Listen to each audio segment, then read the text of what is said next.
Hello, everyone, and welcome to the Horror Room. I'm Travis Bruce, and this is our first episode for a new show that we're doing. It's called The Horror Talk. And here's my co-host, by the way. He's a director, actor, he does a little bit of everything. One of my favorite guests on the show, Adam Freeman. Adam, welcome to Horror Talk. Thank you for having me, and I'm really excited about this show. Yes. And by the way, it's your first time coming here, please hit that like and subscribe button. This is going to be a monthly show where we're just going to be just talking about horror and the things that I want to talk about today, Adam. We talked about it before we hopped on here. I'm a huge horror fan. I know you're a huge horror fan. Mm-hmm. But 2024 really burnt me out from horror. And before anybody says, well, what the fuck are you talking about? It was because there were so many good movies out left and right. I couldn't keep up. There was a lot of great movies. There's still some that I'm trying to catch up on. I'm excited to see where horror is going, but it really did burn me out too. And I feel like the horror, like the indie horror industry, just feels kind of dead right now. Because I mean, to me, normally this is not the case, but 2024, the big budgeted horror movies definitely outshined the indie market.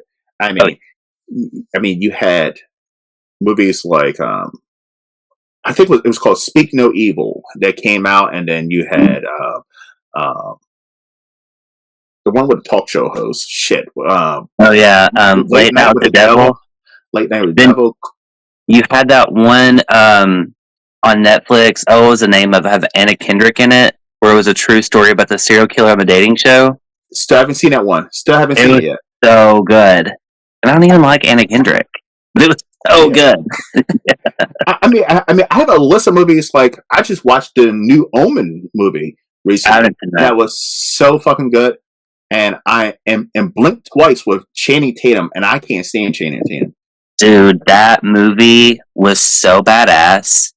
I was sitting here watching it with Steve, and I was just like screaming at the TV. I was like, wow. And that was totally like, I don't want to say what it's based on. We all know what it's based on. Yes. Where it's coming from in 2024, because it gives it away.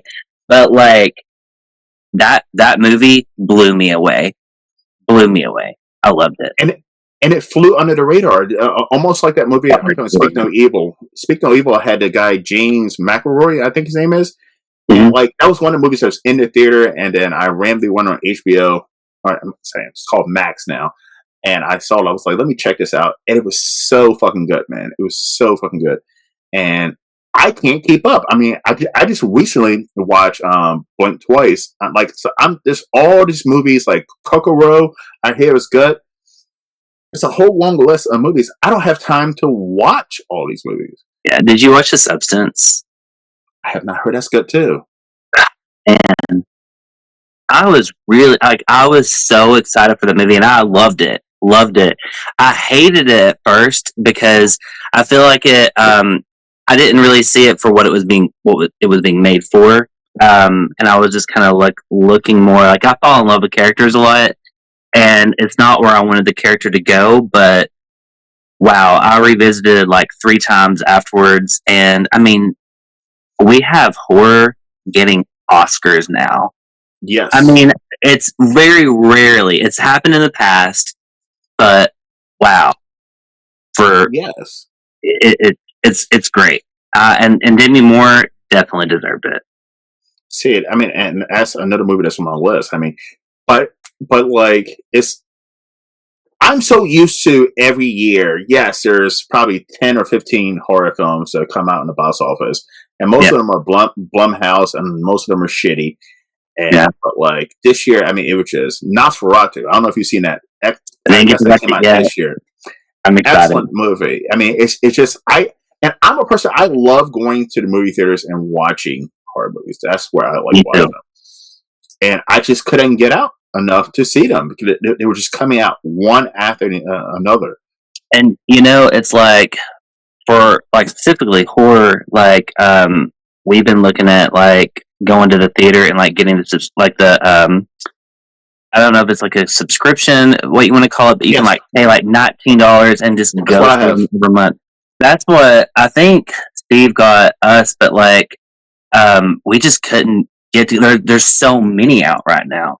And Wait, even like not even just like the movies themselves, but like I do want to give a shout out to like they're bringing a lot of people like, Demi Moore in The Substance. She's a veteran actress, right? So they're bringing people that we loved back in the day and like putting them as leads. You got Pamela Anderson in The Last Showgirl, hmm huge Pamela Anderson fan, but there are just like a massive amount of movies that's just hitting the theater all the time, and I can't make it to it, but it makes me kind of wonder what are they going to do with horror? Like, where is it going?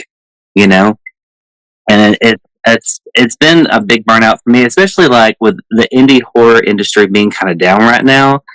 It's just been like dead, and I'm kind of like waiting to get everything done with my film, but I haven't seen a lot of people really promoting more work, and I think everybody else might be kind of burnt out with that because of yeah, everything.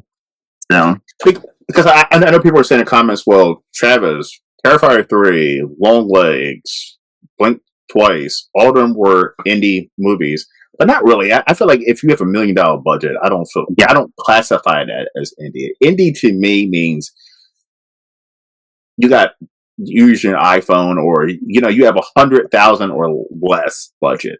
That's yeah, to me indie.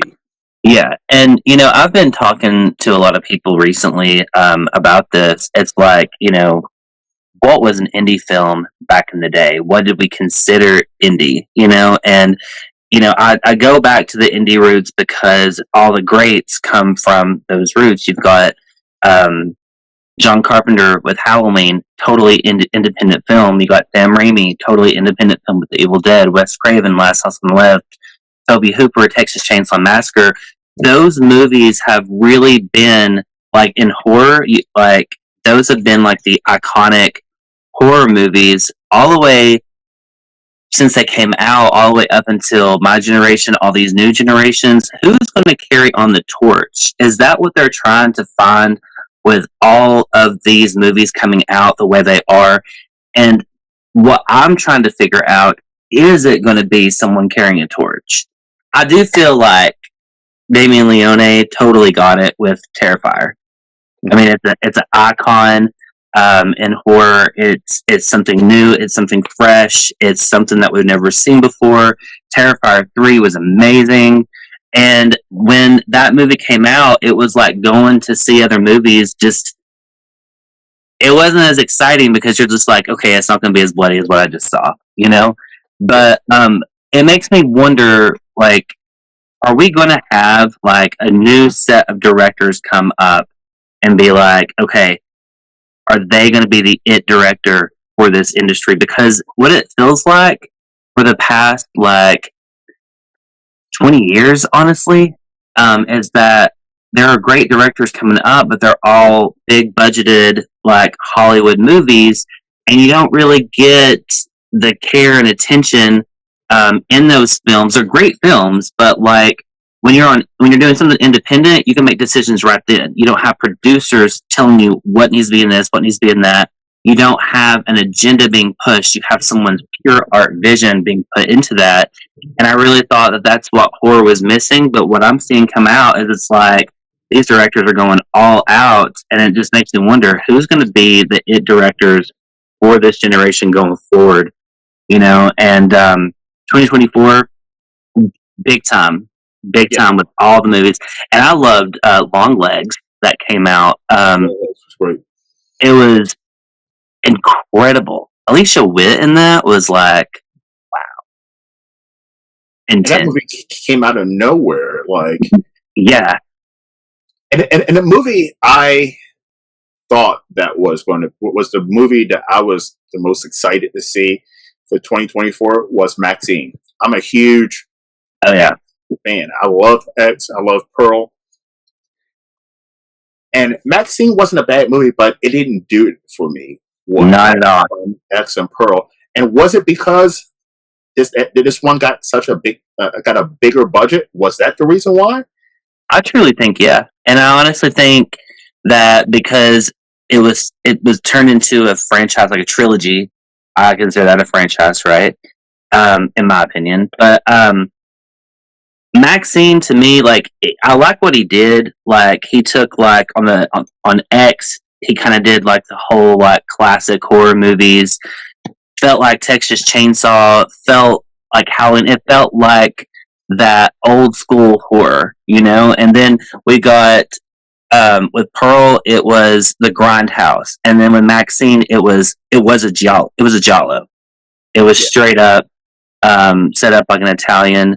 Um, Mystery thriller, but like what to me, what it did not hit is it did not. If it would have stuck more to its roots of what it was trying to do, like in the other two films, and be a little bit more giallo-esque, a little bit more Italian thrillery, it would have worked, and a little bit more blood. But I remember leaving that theater thinking, I hated Maxine. What's next? Like, but I like the other ones. I love X. X was great. Yes. So And I hope that, I mean, Ty West, I love the first two. I said that if Maxine was as good as the first two, this might be my favorite horror series of all time. yeah, And unfortunately, Maxine was a huge letdown for me. I don't think it was a bad movie, but it wasn't a good movie either. It didn't have that same spark. Now, you brought up Terrifier 3. Mhm. I'm going to tell you my experience with Terrifier 3. Um, I wasn't a fan of the first one at all. If you watch Okay. the show, you know I'm not a fan of the first one. But I loved and enjoyed the second one. Oh yeah. So I was like, if they stick to the formula of the second one, it could turn me completely around and make me a true Terrifier fan. Now, I don't know if it's so like with Terrifier, they were only showing it in Baltimore, in Maryland. They were only showing it like the earliest showing was like 9 o'clock at night, and and then they were showing another showing at like 11 o'clock at night, and Yeah. like they were super late. And 9 o'clock was sold out, so I went to see it at 11 o'clock. And I don't know if it was because I was fucking tired or from working a long day, but I was looking at my phone 20 minutes into that movie of like, oh my goodness, is the movie over yet? And like it just seemed long to me. It just seemed Very long. long, and it just seemed like Damien Leone put a lot of filler in that movie. I felt like Yeah. you It could have been faster. Yeah, I mean, it Yeah. was 2.5 hours long. I mean, you could have. I feel like you could wrap that up in 90 minutes, and it would Yep. have told the same exact story. Yeah. I agree. There's I have a feel on a lot of films lately. I've noticed that a lot of movies have been like 2 hours, 2.5 hours, and if you're gonna do something like that, it needs to be something like Wicked, like where it's going by so fast. Like when I went to go see Wicked, I saw it twice, but it didn't feel like a almost 3 hour movie. It felt just like that because it was just so fast paced in the story. And that was my only complaint that I honestly could say with Terrifier 3 was that it just did have that filler in it. It could have been wrapped up a little bit. That was the first thing that we talked about after getting out of there. But I do like the story. But interesting to see where part 4 is going to go. But yeah, I mean, I think that franchise is what has revitalized horror in mainstream because they're seeing the success of it. They're seeing all that. And I remember talking to a friend of mine a while back. I was like, I feel like there's going to be just a magnitude of horror films come out because of this. What is Hollywood going to do? Because they're so strict on not wanting to show, I've noticed like over time, they don't want to show as much nudity. They don't want to use like practical effects or as much blood and it's been really, ugh. But now they see that there is an audience for that.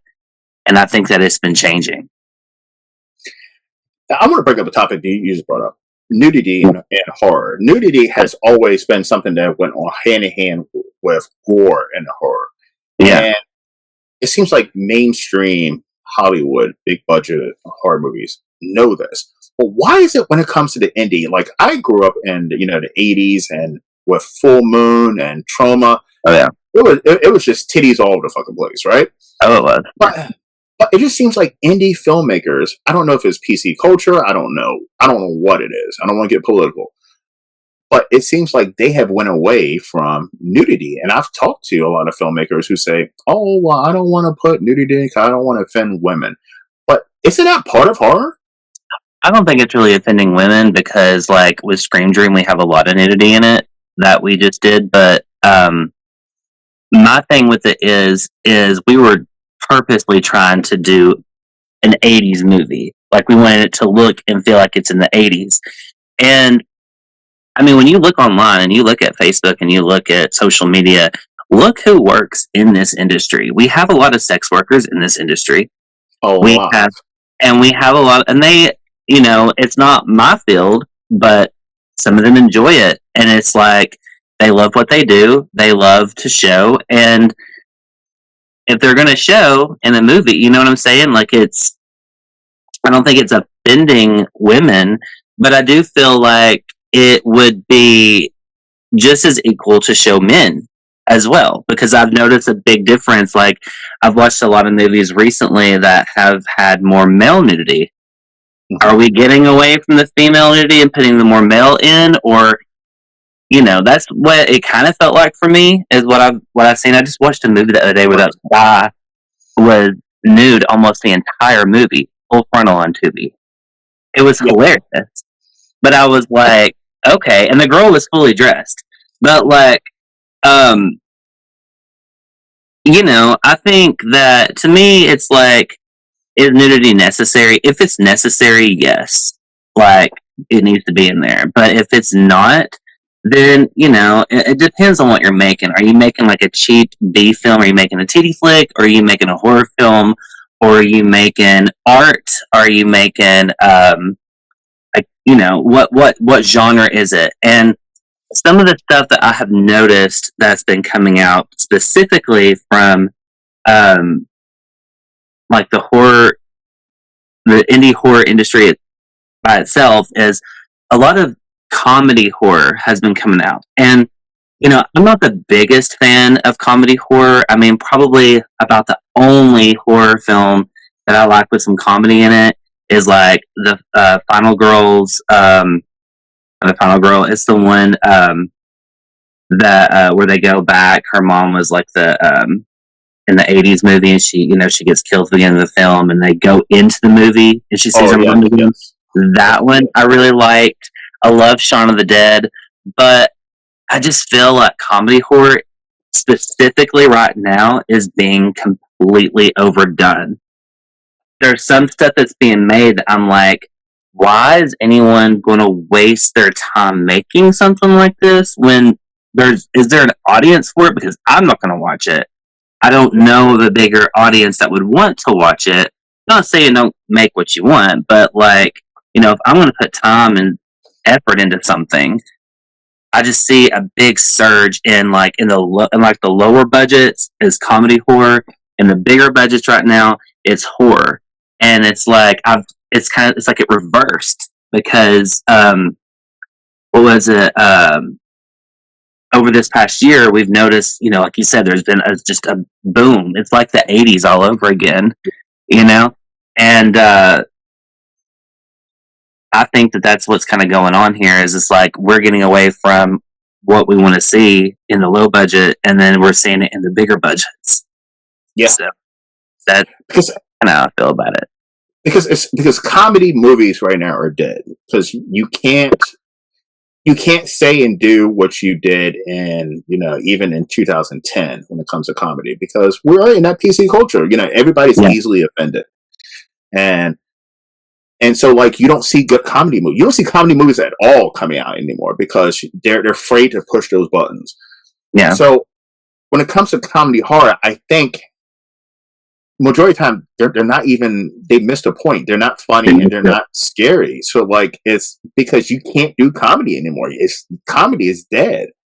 It really is. And I wish that filmmakers would see that. Like, I have only ever done two comedy films and that I've ever been like on set for. And did I like the experience? I love the experience and to see it, but it's like, if it's done right, and I think that they were done right, because I worked with Trauma Entertainment. Of course, you know what Trauma is. That was a fun experience. It was something that was out of my norm, but I think that they did it right, and I think that there's just very few people who are really hitting that mark on what people want, and honestly, you know, I think where we're at in our nation, like politically, what's going on with everything has everybody in such an uproar that it's making everything, like the magnitude of it, worse. So,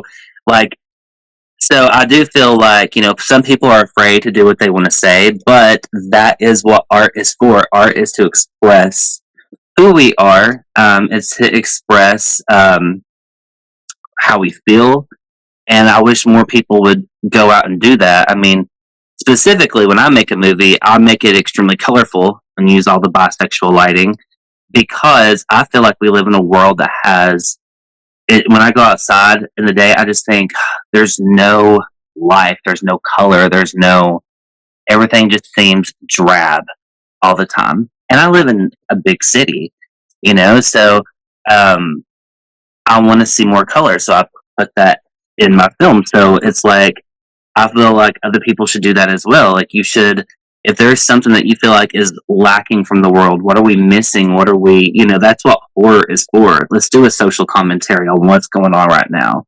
But let's not be afraid what someone thinks. Like, let's say what we have to say and see where it goes. Because no matter what, we're all going to have, every filmmaker is going to have critics. And you got to have thick skin. And I think there is some people out there that's really been heavy in their beliefs and what they've been portraying in film and what they've been saying in interviews and stuff like that, especially with the films that came out in 2024. But I think where we're at in our country has really taken a toll on our media and what we're seeing and what's been going on, what's been being found out in the industry, especially the music industry right now. And I think that's hurt a lot. But as what we saw come out, the movie we were just talking about earlier, what's happening in our culture and what's happening in that industry is reflecting in horror.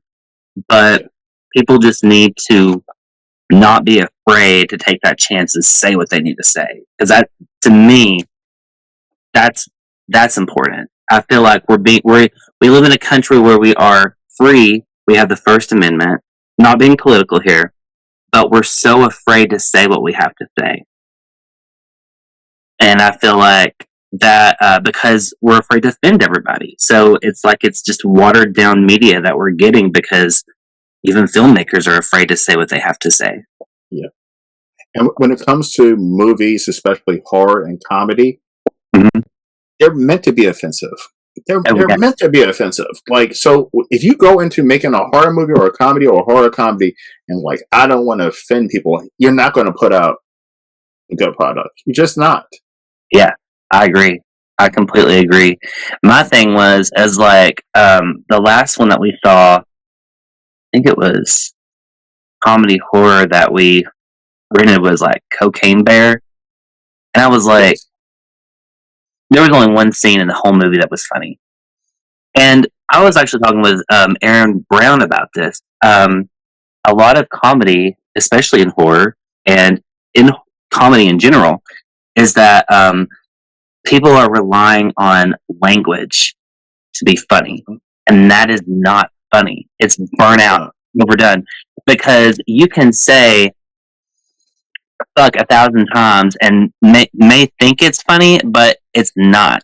Not everybody wants to hear that all the time in a film. Now, I have no problem hearing it, but like when you're getting like $180 in a movie, like to me, that's lazy writing.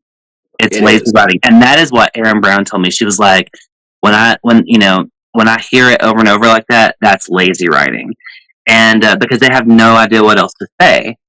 And like, if you look at stuff that was funny back in the day compared to now, like for example, like comedy in general, right? I know we're talking horror, but like I think of look at Goldie Hawn. Okay, I love Goldie Hawn. I love every movie she was in. But all those movies that she was in, she was just hilarious. When you look at like I Love Lucy, the show, hilarious. That's real comedy. Mm-hmm. But people think that only the inappropriate. There can be some great stuff come out and still be offensive and still be funny. But it's just like you said, it's a dead genre. It completely died out. It is. Yeah. And like, well, one of the shows that I grew up with, and I still rewatch it today, Married with Children. Married with Children was 100% offensive, but it was hilarious. It was hilarious. Yes, it was. It was so funny. I used to watch that every night, but I mean, as offensive as it is it not true? Is it not? True. It's the way that the whole like families really interact like that. I can go to like several of my friends' houses right now, and I know that I'm going to Married with Children. You know, that's 100%. Exactly what it's like. So but that's the other thing. You can't be honest anymore because we all live in this fairy tale delusional world where things that are real don't exist. Now, listen. This might piss some indie filmmakers off. So let's shoot up an indie. One thing right now, you talk about lazy and boring, and I did a TV Tuesday review a couple weeks ago of Mousetrap, which is the first IP public domain Mickey Mouse Steamboat Willie fucking horror movie, and it was absolutely fucking horrible. Absolutely horrible. I tried to watch like maybe 20 minutes of that movie. I couldn't even get through it. I turned it off. Listen, I forced myself to watch the whole thing for the show, for all of you, and it was absolutely unbearable. And so this is the first, and because listen, the Terrifier guys that come out with Steamboat Willie and this, Steamboat. So all this shit has come out. All these indie horror filmmakers are going with the public domain, the IP. They're going with crack cocaine, everything, right? Cocaine, Dracula, cocaine this, cocaine that. And like, is this a dark time for indie horror? I think it is. I mean, to me, it's like there's nothing that represents our culture unless it's Blink Twice. I really feel like Blink Twice is the one that really reflects our culture right now.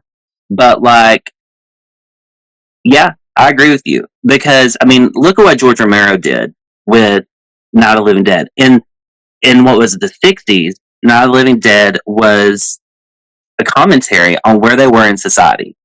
And it was reflecting in horror. Then you get to like Dawn of the Dead, consumerism. Everybody was going to the mall. And it's like when you think about a mall, you think about the 80s now, because malls are really dying out. And then, it's like with Halloween, it was like a social commentary, more like in the suburban neighborhood feel, and where they were kind of like at that place in time.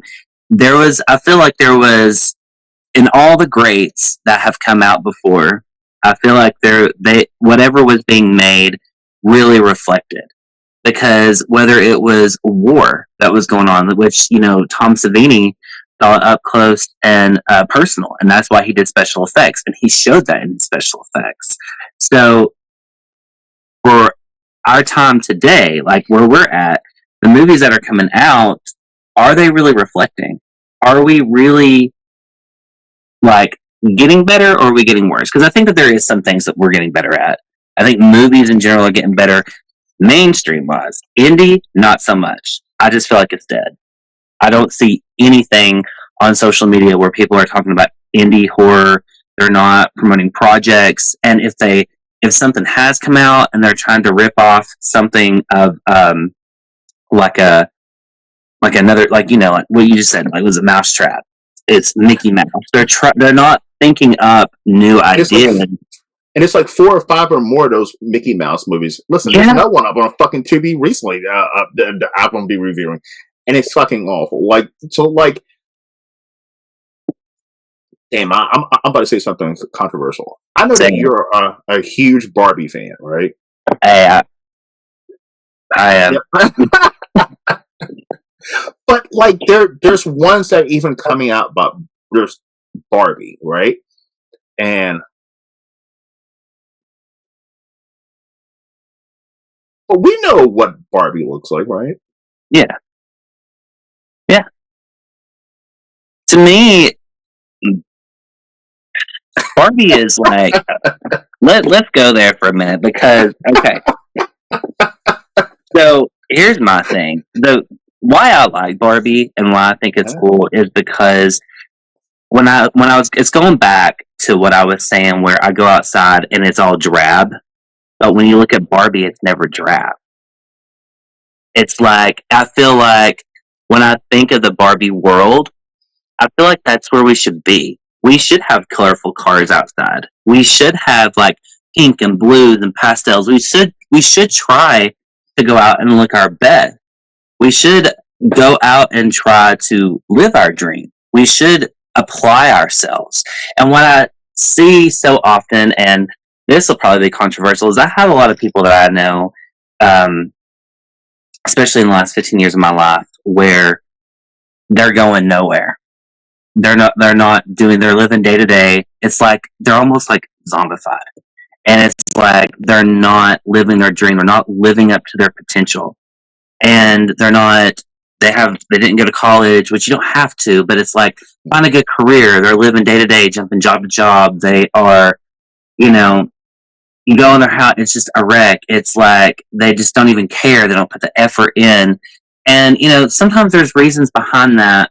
But to me, what Barbie represents is it's like you can go out and you can try to live that dream and you can try to push yourself. And, even with what we saw in the film of Barbie, it was like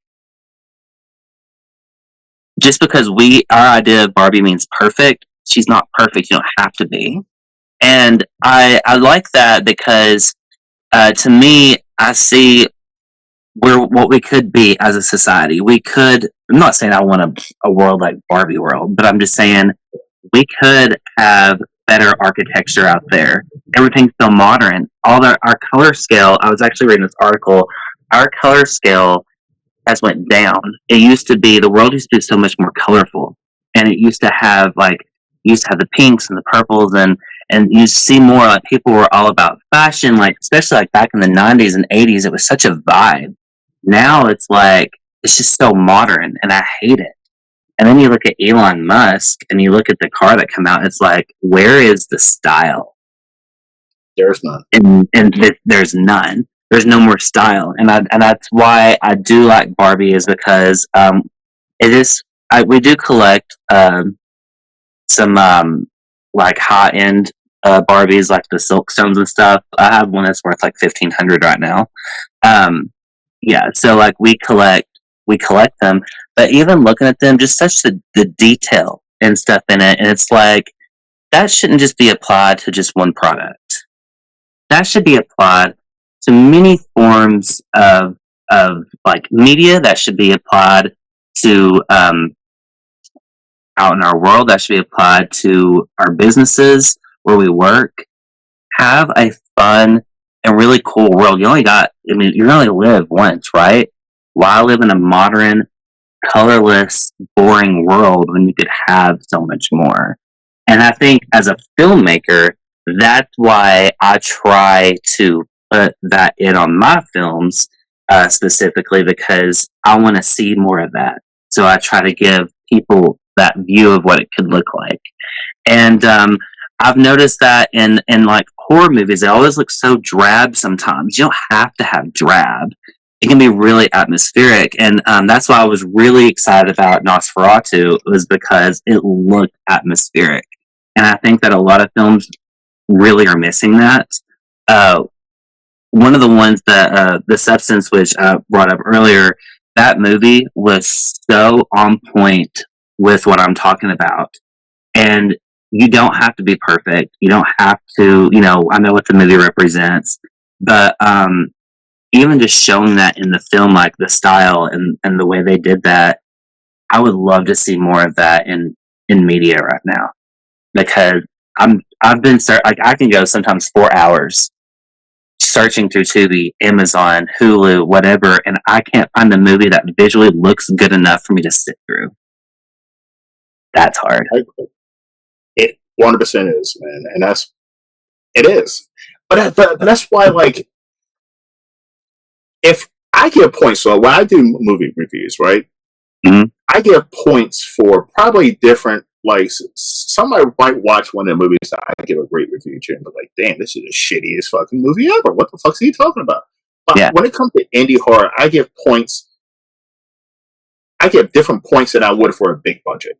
And one of the thing is cinematography. Cinematography, if you do it on an indie level, if you knock that motherfucker out of the park, I give you points for it. Like, if your movie looks good and it looks original, it looks new, I would give points to that just for that.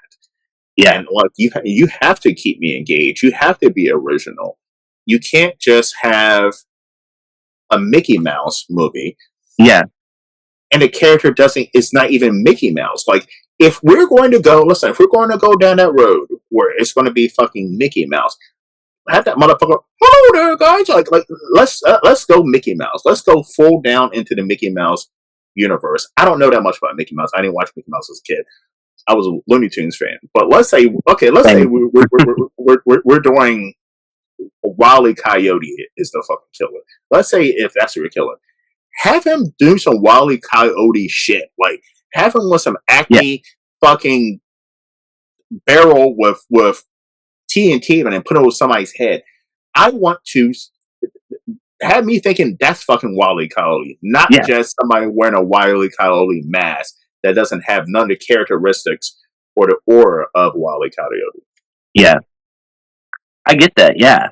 I get that. And going back to what you were saying with like the Barbie coming out, I haven't seen any of the trailers or anything for any of the indie films that are doing Barbie. I know there's a few that are actually doing Barbie, but like, to me, they're going to miss the point. I can already see it. And it's like, I feel like Barbie specifically represents so much that like you could actually, you know, when we see the movie and we see how it was made, it's like, oh wow, it was great. Did you see Barbie back when it came in theater? Mm-hmm. So like visually, we love that. But what are they going to do in indie that's going to change the game? It's like, what are you going to put in your movie that's going to look and feel like Barbie? Look and feel like Mickey Mouse, look and feel like Winnie the Pooh, to go out and make these franchises. Because, I mean, even the Winnie the Pooh series, like the Winnie the Pooh horror films, they all have low ratings. Yes. They were not very good, but it's like, if people wanted it that bad enough, why is it not better?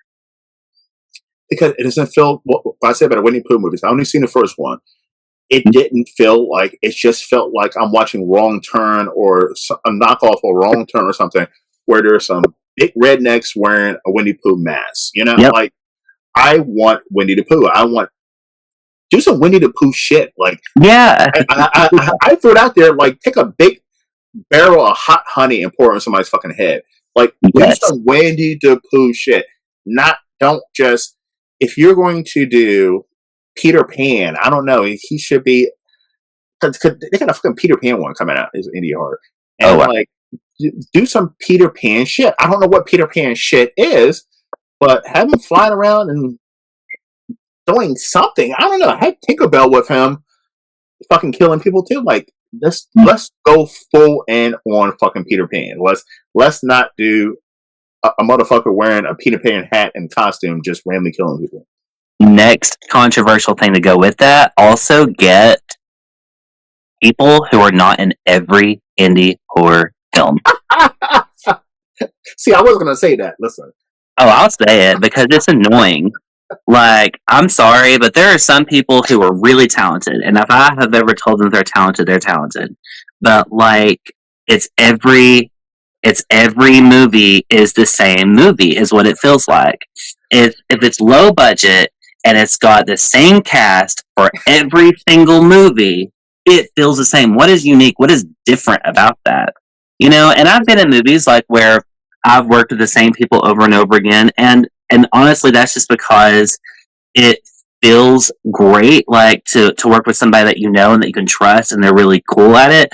But I also, what a lot of other, like especially indie actors, need to know is that directors talk, and there's a lot of nightmare stories that are going on right now that I've heard from several. I mean, I'm talking like tons of directors that have horrible experiences with some of these people who are getting the same cast list over and over and over. And if it's that bad, why are you going to hire them? Why not find new talent? Why not discover somebody? Because like that is another thing. I think that that's honestly the biggest thing that has killed independent horror films is the same cast for every movie. But why is that though? Why is I'm gonna say, listen? I'm gonna just drop the names. Why is Mel Heflin and Jessica Flux in every fucking movie? Like, why is that? Like, why is that? Because I mean, you don't see in big budget movies, you don't see Reese Witherspoon in every fucking movie. Like, yeah, it doesn't make it original. By the way, I think that she's a genius, Reese Witherspoon. But what she did. But we'll go to that one later. But I think what's really going on is, to me, I think it has to do with what people are willing to do in film. I think it has to do with a lot of stuff that's really controversial to say that goes on behind the scenes that people don't know about in the industry. I think it's also because they think that it's going to bring in money to generate because they have such a following, but now you have actors that don't even want to promote what they're going to be in, and I don't understand that. I'm not saying that it's their job to promote, but I also think that if you're going to be in a film and it's independent and you know that it's crowdfunded and you want that paycheck and you want that best room and you want that the first class plane ticket to wherever you're going, and you want that suite and you want the best food while you're on set, you need to help promote it. Because, yeah, like the director can only do so much, the producers can only do so much. It comes down to we are a network of people who are making films, and it's not easy. It is complete and utter chaos. Every film set I've ever been on, the director is completely stressed out. I mean, like me, like I picked back smoking up because, like, I mean, I would smoke like crazy and have to take like nerve pills because it is intense behind the scene. It's intense when you're making it, it's intense when you're casting it, it's intense whenever you have to recast and then you have to face social media and indie horror because you had to recast for reasons that you can't talk about and reasons that have not been talked about. And it's like everybody will condemn that director, and then now I think people are also afraid to even go and make film because of that. I think people Ash, really? Sorry, my dog just turned on the TV. But I think that that's what's really going on in indie horror. And like I said, I have heard so many horror stories from directors who have stuff that they have done recently with people where it's like, I had a nightmare person on set. I had to call police on set. I had to, there is a lot of stuff that has gone on, and I also feel like if and I have seen this. This is something that I will not say names on this one, but I have even seen it where people will threaten a director if they don't hire them. Wow. And it's like, what gives you the right? And it's like, look at Blake Lively right now. She literally tried to steal a film and went and had it edited, her cut, and released without the director even knowing about anything. She completely took over. And it's like, I feel like it's mirror image as to what really goes on in independent horror. And that, to me, I just learned, like, here's my thing. If you like me, you like me. If you don't, you don't. I'm going to go out, I'm going to make my art, whether you like it or not. I know that in my heart that whatever I do, I did because it's work related, not because it's personal. And that's the way I feel about it. Like, because there's a lot of people who, like recently I was getting like a lot of hate. There's a lot of people who I feel like hate me because of people in this industry. And it's like, I learned my lesson back when I did a film called Reunion from Hell. And because that film, it was controversial, I learned that you can't trust everybody. I'm not proud. I'm proud of the work that I did on it that was never discussed in any interview. And I'm glad for the people that I got to work with and that I got involved with that project. But I'm not proud of the way that I handled myself when people were like, everybody's like, talk about it on social media, what happened. We want to know what happened. But when you go and you say it on social media, then you are completely just annihilated by everyone. And all the people that said they wanted you to speak out is quiet. But honestly, I've been listening to a lawyer lately. There's a show on YouTube that I'm really obsessed with. It's called That Surprise Witness. And she was a lawyer, and she's taught me a lot.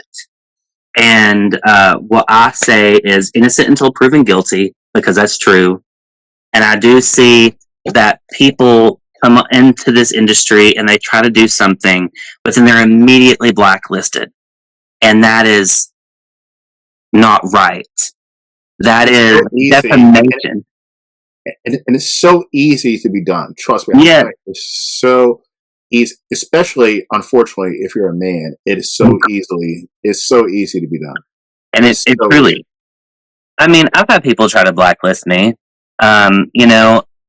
Like I said, I'm not proud of what I spoke out about, because honestly, I should have kept quiet at that point, because if I was unhappy, I should have just left it at that. Instead, I spoke out about it. So people are like, oh, you're dramatic. I'm like, no, I just had a really bad experience. Everybody in that film was double cast.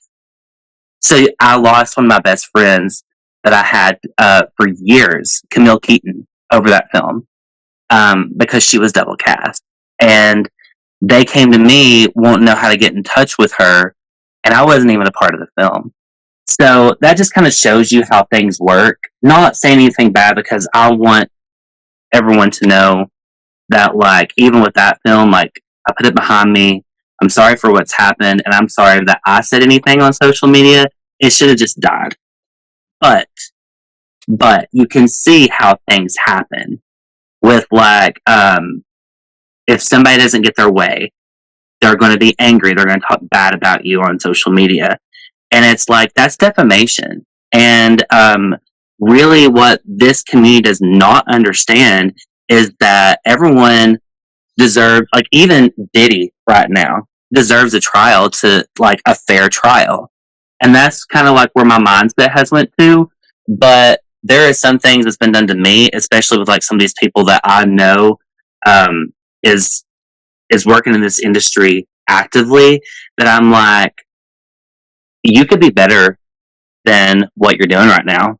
You could actually go on and be great, but you're not. You're not allowing yourself that, because you are going to sit here and put directors down, try to blacklist them, try to defame them, try to ruin a project, when it's like, we should be coming together, and they're not. To make films. And you're never going to get from point A to point B if you cannot work together, and if you cannot be good to others. So, but I mean, I told you my experience. I'm not gonna name drop, but, like, I've had someone who, like, I offered to come on my show. By the way, I'm not making millions of dollars or even hundreds of $1,000s doing the show. Looking forward to it. But like, this person asked me for a ridiculous amount of money just for me to interview them on my show. And I'm like, yo, like you're not not Naomi Campbell. You're not Nev Campbell. You're not Jamie Lee Curtis. Like you, what? Like these shows are to promote yourself. Yeah, you're allowing me, like when you had me on as a guest before, you allowed me to promote my work, and that's 100%. What it's about. And by me promoting my work, you get a show and you get to look into something that people are going to, like and look at, and people are going to come and watch. And that's how it works. It's not a money exchange thing for interviews. This isn't Hollywood. Even with like Scream and Shout Factory, they didn't even pay for their interviews on their bonus features. I know that because an actress that I worked with, when they came out with like the special edition, she was like, they didn't pay anybody for the interviews at all. And she said that one actress was really upset about it, but she was like, it's an interview, So but I know there's shows out there, I'm not name dropping, that they charge guests to come on their show and have an interview. And once again, they got way more subscribers than I do, but they charge. And like, no, but by the way, Mel Heflin, I have no problem with Mel Heflin. She's coming on my show. We actually were in a movie together, Blood and Breakfast. I have no issue with Mel. But the question was, this is somebody me on the outside. I'm not a filmmaker. I'm not in the clique. That's the problem. None of us are in the clique. There's a clique going on. There's a clique going on. But I'm just like thinking right now as myself, if I was a filmmaker, right? You're an indie horror filmmaker, and you're thinking the same way as John Carpenter when he did the first Halloween. Why would you not go after that Jamie Lee Curtis who's out there? There are young actors and actresses out there that would love to be in your horror movie. But it requires you to put in the work and the effort and do casting calls and all of that. Compared to, there's no reason why I can go on Tubi right now, and I can see the same actresses in about 50 fucking movies back to back to back, literally playing the same character. I mean, there's nothing different. I'm like, is that something? But I'm like, no one knows who these people are. The only people who knows who these individuals are, and this is not an insult, who are indie horror fans, right? But but somebody from the outside, which majority of horror fans are just casual. Majority of horror fans are just casual horror fans. Hardcore horror fans, we're probably like 10 or 15% of horror fans. To someone from the outside, they're looking like, well, why is this person in every fucking... I'm going on Tubi, I'm watching the same person in every fucking movie. What is going on with indie horror? They can't find anybody else? Like... It's because that they will... It's a hard thing to say, because it is controversial, and this is probably going to get a lot of flack. It's probably going to get a lot of flack. It's going to get a lot. But I'm going to say it because I'm that person. I'm that bitch, But and I don't mean any disrespect to anybody at all. But again, it goes to the clique, and it goes to we have a lot of people who in this industry who do sex work. They are sex workers, and we talked about that on our live show. Yes. Yeah, and they probably have really good looks, and they're typecast. But honestly, what doesn't work for me is that in all of the classic movies that we've ever seen, like I was just watching one today, and this wasn't even horror, but I was watching the Bikini Car Wash on DVD, but and like I even bring up that because like those women, they all look innocent, but they're gorgeous. They're gorgeous, and think it really, like, we've kind of like strayed away. Like, even the final girls have changed, you know. And I think that what people are trying to portray is either sexiness, your typecast, or what's going on behind the scenes. You know, it's like that. Those are like really the options of what's really going on. And I do think that our leads have really changed in film. I think that what people make now is really different. Like when you look at Laurie Strode, she was innocent. She was coming of age. She was smoking weed in the car, sneaking, like, you know. And it's like that's what you do as a teenager. And what we're representing in teenagers in film feels so generic. And I feel like because it's always the same formula, it's always the same typecast. But I think what's going on is people either think also, oh, I have a film that I need to fund, so I've got to get someone who's really popular or has a lot of followers. It doesn't necessarily bring you in any money, and those people really don't even want to share your project. And I've heard, like I said, I've heard horror stories, but I can say from personal experience, people try to blacklist people. I was recently asked to be cast in a film. They wanted to talk to me about it, but there was somebody in it who really didn't like me. No names on that one, but I didn't get the role. I'm not saying it was because of that person, but like me personally, I do think that it had something to do with it. But you know, there's a lot of actors out there. There's a lot of people looking for that chance.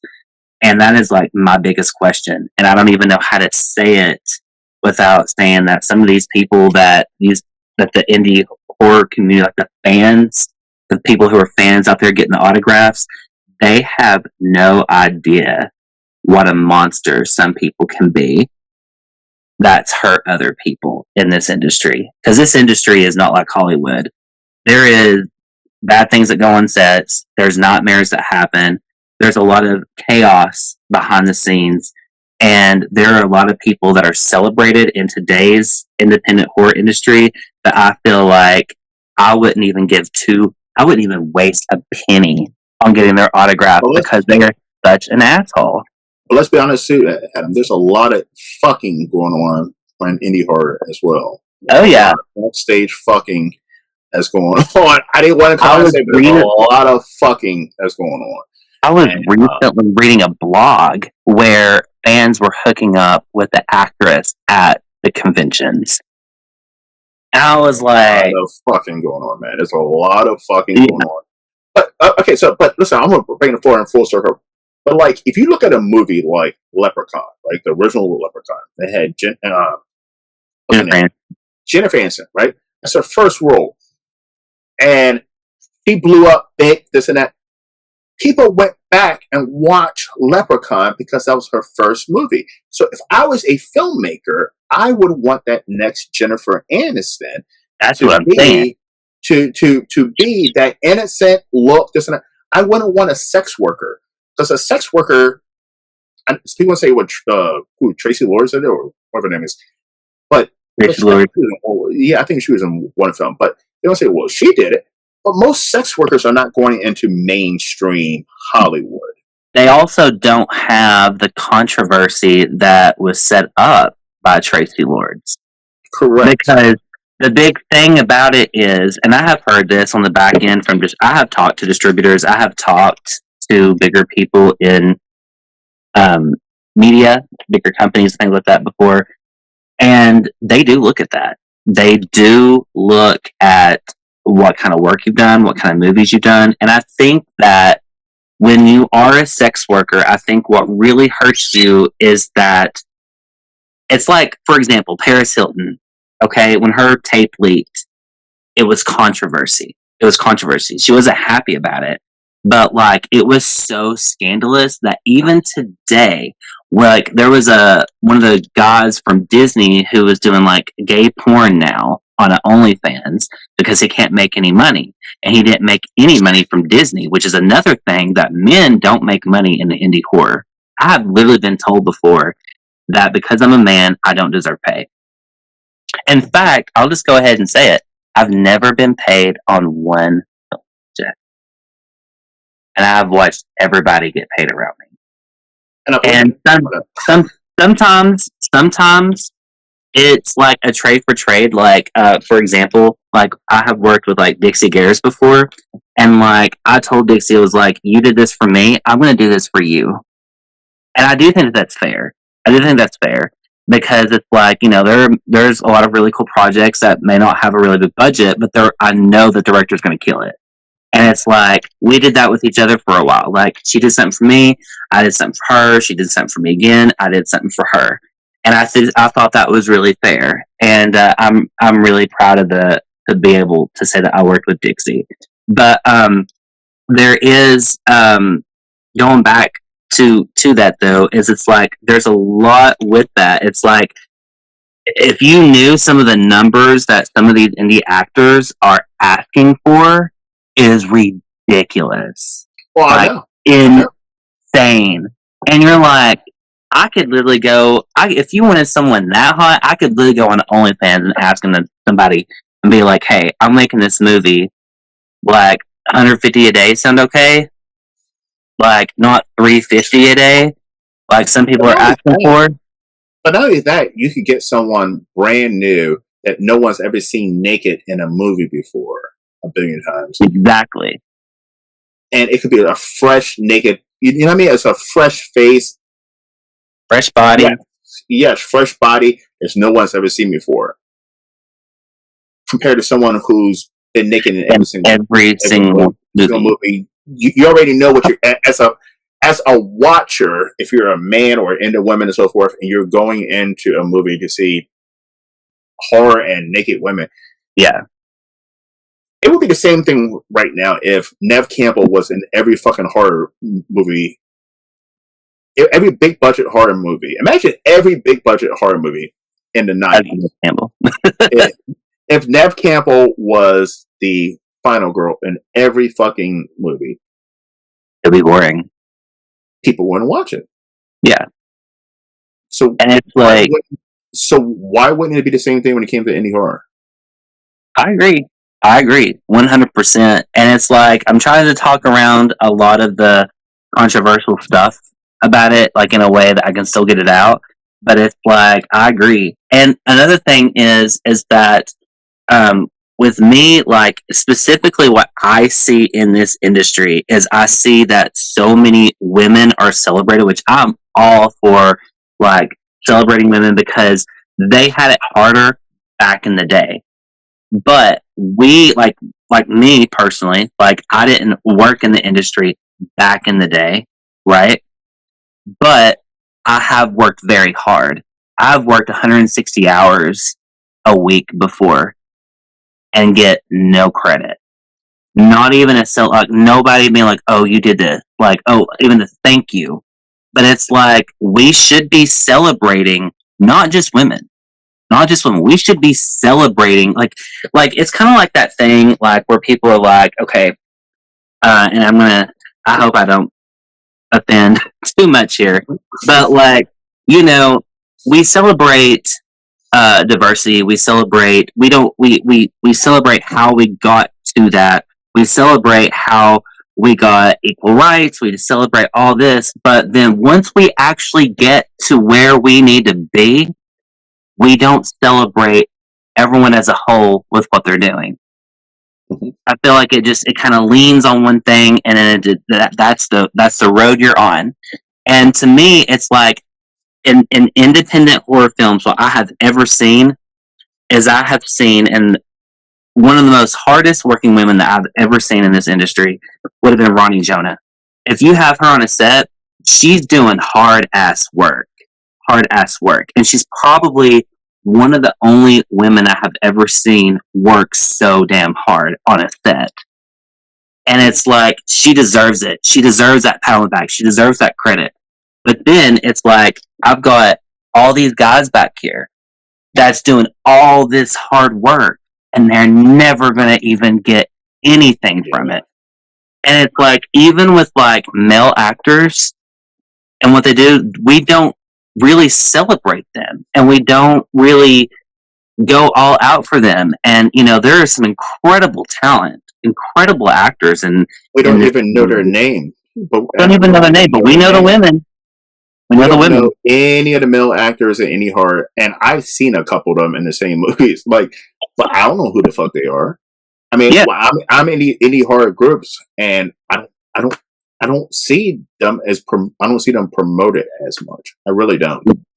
And to me, that's a little sad. And it's like, I know, like me personally, like what I have strived and I've helped with everyone, and it's like I've been told you don't deserve pay. You're a man. You don't deserve pay. That just because we have different Legos, I'm still a person. I'm still working as hard as I can. I'm giving it my all. I'm giving you my vision, my art. I'm doing set work. I am getting you a cast. I'm getting a special effects artist for you, a cinematographer for you. I'm bringing all this to your project, and I'm an actor in your film, and I don't get anything. And that is what there's a lot of men.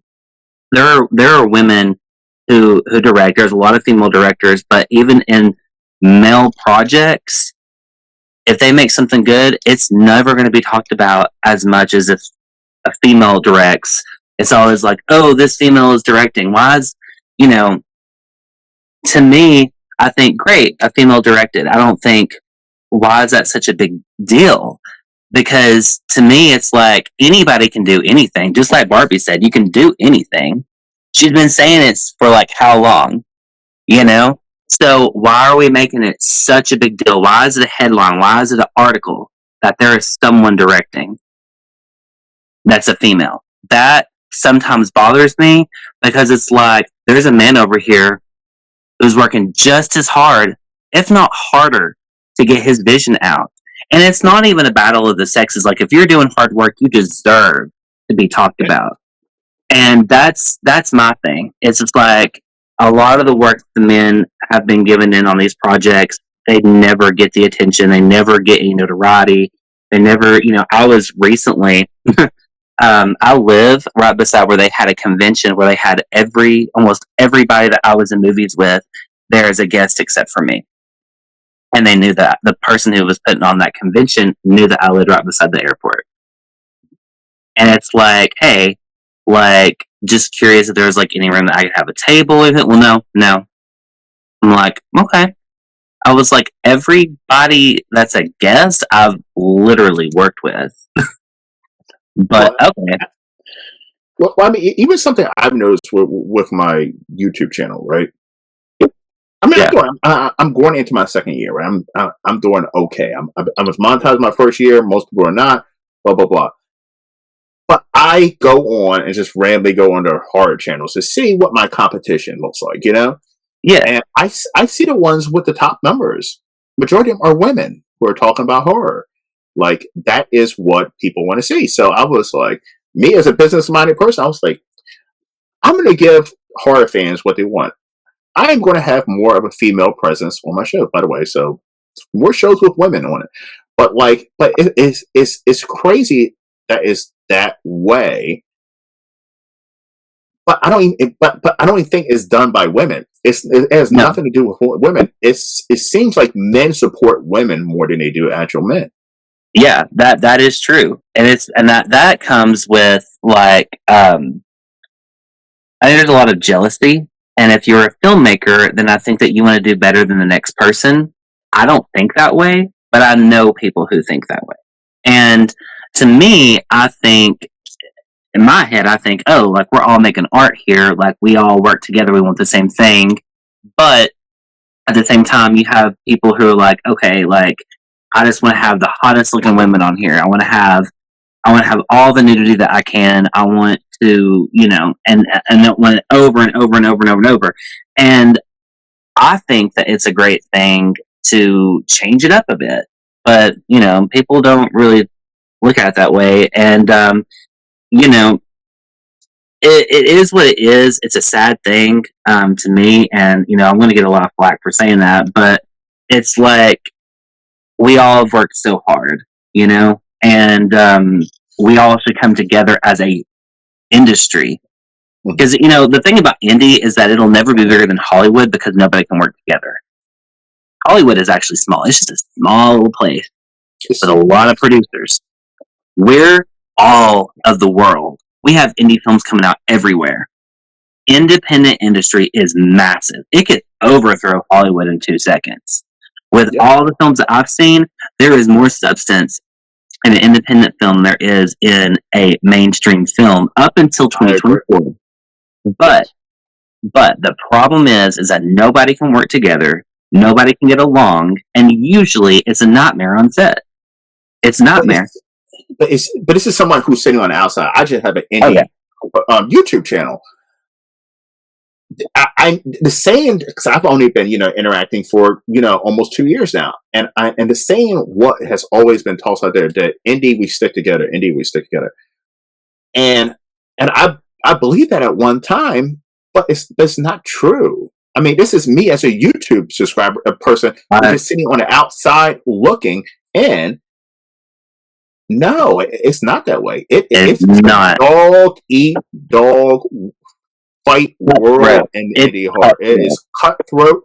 It is cutthroat and and it's cliquish too. It is so cliquish. Very cliquish. Who works in these groups and this is, like I said, this is someone who's just sitting on the outside with no skin in the game, and I just see how cliquish and cutthroat indie horror is. The indie horror sticking together thing is not true. It's not a true statement. I have honestly, and I know that a lot of people that I know from indie horror have taken a break and went away for a couple of years now. They're not promoting anything because of this very reason. And then it's like the other day I got on social media. It's like I'm watching one filmmaker call a promoter ugly and crazy and a badass and all this stuff, and I'm sitting here thinking, why would you do that? Why are you going to go everything that you do on social media? And this is something else too that's really big that I do need to discuss and talk about, is that we are all being watched by people in bigger companies, and I'm talking like huge people. There are big people looking from Hollywood, looking into indie and seeing who has it. And if you're on your social media slamming someone, talking bad, all dramatic, fighting back and forth, a film's not even made, and it's like y'all can't even get along for 5 minutes, and then you have all these people following one person where they're not going to give money because they're supporting this one person. You don't know what happened. Whether you like someone or not, you don't know what happened. No one's going to hire you for a bigger budgeted film, and no one is going to hire you in a mainstream film with you acting like that and putting it on social media. As an entertainer, as an actor, as a quote-unquote, indie celebrity, you need to be posting what's going to impress a company. What's going to impress. The first thing that I look for if I ever hire anyone, or if I ever am trying to find someone on a film, is I'm going to look at their social media. Are they fighting? Are they arguing? Are they posting political stuff all the time? I don't want that shit. I'm the least political person. I don't even vote because I agree with that. Listen, when it comes to Trump, whatever, listen, I've seen filmmakers who post pro-Trump stuff. Let's just say pro-Trump stuff. Yeah. And calling one side idiots and this and that. I'm like, dude, you're a fucking filmmaker. Who's going to hire you acting like that? Like, shut the fuck up. Like, shut the fuck up, because 50% of people are not going to support you. And they're not going to support you. They're not going to support your crowdfunding. They're not going to watch your fucking movie. They're not going to no. If you are a creative, you stay out of politics on social media. You really Dolly Parton stay out of it. Dolly Parton had the best answer. They were trying to pressure Dolly Parton in the interview, where they were wanting her to say who she was for. Was she pro-Trump, or I forget what era it was? But if it was this one, or if it was this, I don't know if it was his last term or if it was this term. But they were trying to get information out from Dolly, which side is she on? Because she's, she really represents a lot of the gay community that do love her, right? Well, she even said, I'm an entertainer, not a politician. And that's the way it needs to be. Because when you talk about your politics and you talk about the way that you feel about that, then you're hurting half of your audience. Whether, if you want to have like a separate Facebook, a separate Twitter, go have it. Use a different name. Have an entertainment name. I didn't get that choice, but have an entertainment name, have your real name, and do two separate things, but never do that publicly. And it's like, that's all it is right now. If I open social media, I guarantee the first thing is going to be about how Trump destroyed the world. And it's like, yep. I may not agree. What I will say is, and go, because we're talking about it, I hope that our president does good, because we live in a country that does need help right now. We live in a country, and we're going to be with him for 4 years. I wish the best. I don't agree with everything, but like, you can't be spewing out hate and expect love back. Like, that's what everything is right now. And yeah, so I think that politics have really hurt the indie community because of that. And it's sad. Because I don't even, as soon as I started this channel, I do not say anything about politics on my social media or anything. You can assume which side I voted for, but it's not because I said anything or posted anything to. You can just assume. You can be like, well, he's a black man, so he must have voted Democrat. You know what I mean? You can just assume. Yeah. But it's never come out of my mouth. You're never going to see it on social media. It's just never, ever going to happen.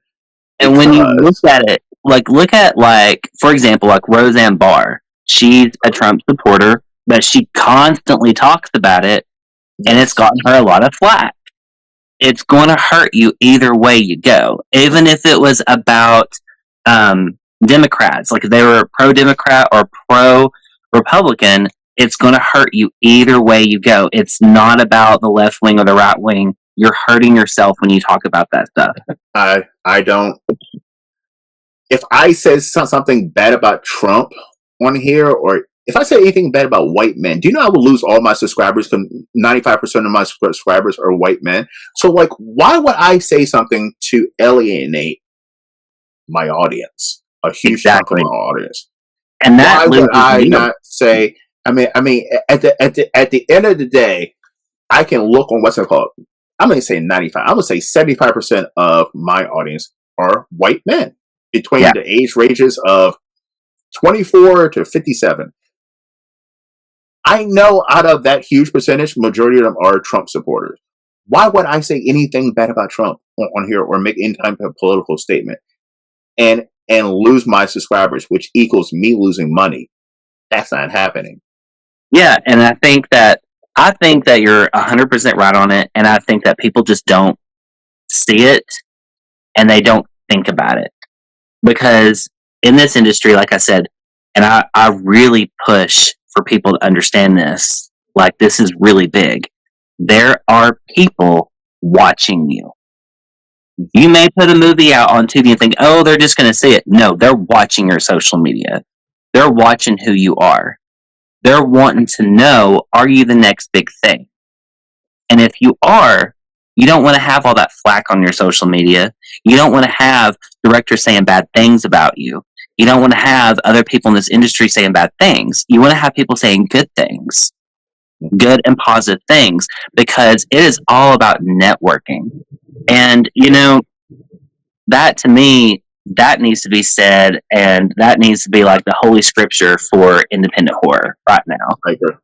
And I think that that's probably a lot of the reasoning behind a lot of the problems, is because people are afraid to talk, afraid to be politically correct, or afraid that they're going to get blacklisted over someone. And what happens is it all roots down. What are you posting on social media? Are you posting bad things about a director, bad things about this person? Stop posting and keep it clear. And I think more people would go places. And I've tried to do that, and I think that a lot of people need to take that information and really think about what they're posting, because it's going to hurt this industry more than anything. And we saw Terrifier 3 went to theater. It has now become a multi-million-dollar franchise. $84 million. And It is insane. Do you think that he's going to be on social media? I think that he's probably like one of the most quiet people on social media. Damien Leone. I mean, he probably posts a few things, but like, I never see anything posted really politically, which because Art the Clown. But Art the Clown, I'm friends with him on Facebook, and he's very political. He hates Donald Trump. He hates if you're red, he's bashing you, and I'm shocked that he does that though. And I think that he has, honestly, the platform and the notoriety now where it's not really going to affect him because everybody wants to work with him, and not everybody can do that. Yeah. Who knows if he can? I think that there's special cases where people can do that. But yeah. And if there is anything in this industry that you would ever be afraid to ask me, I'm going to allow you one question where I will completely answer uncensored.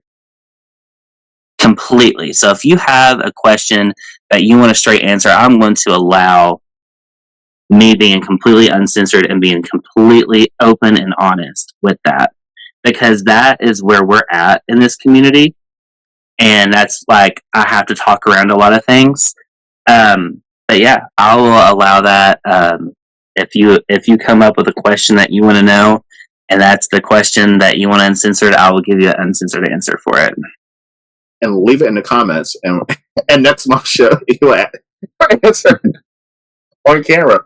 But okay, one thing too. Listen, if we are as indie horror sticking together, I'm gonna tell you best practice. This is what, if you're an indie horror creator and you're watching this show right now, hopefully you're watching it to the end, and you just didn't give up in 20 minutes in. But this is the best practice I do. If I interview a filmmaker, if I look on one of the indie horror groups and I see somebody got a film on Tubi, right? I will, even the movie could stink. It could stink to God heavens, right? Mm-hmm. Mm-hmm. I'm going to click on it and walk away and just let the motherfucker run for the entirety. I am going to give you that full fucking view. How is that hurting me by, I got multiple TVs in the house. How is that hurting me by just clicking on your fucking movie and just let it play in its entirety? Even if I don't watch it. It's not.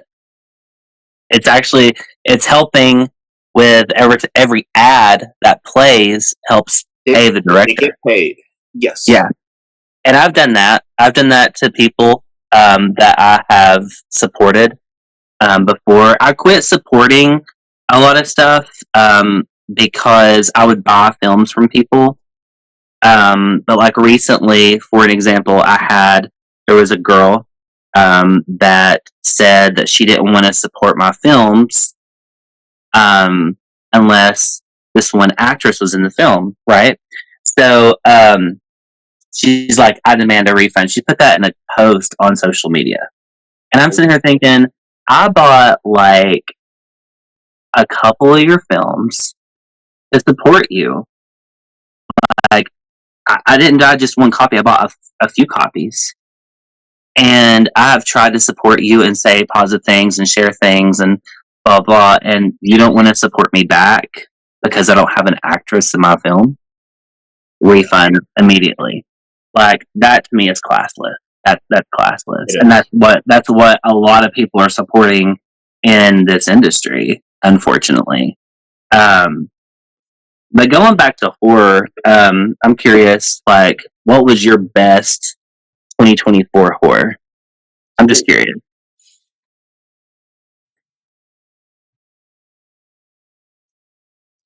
Best movie I saw. I'm gonna give my best and worst. So are we talking about indie or are we talking about big budget? We're talking about, it can be anything. I'm curious. All right. So I'm gonna give you the answer for both. Big budget movie, Speak No Evil. That was great. I think that's what it's called. Speak No I didn't Evil. get to see that one yet. That is the best horror movie I saw in 2024. The worst one, big budget, Terrifier 3.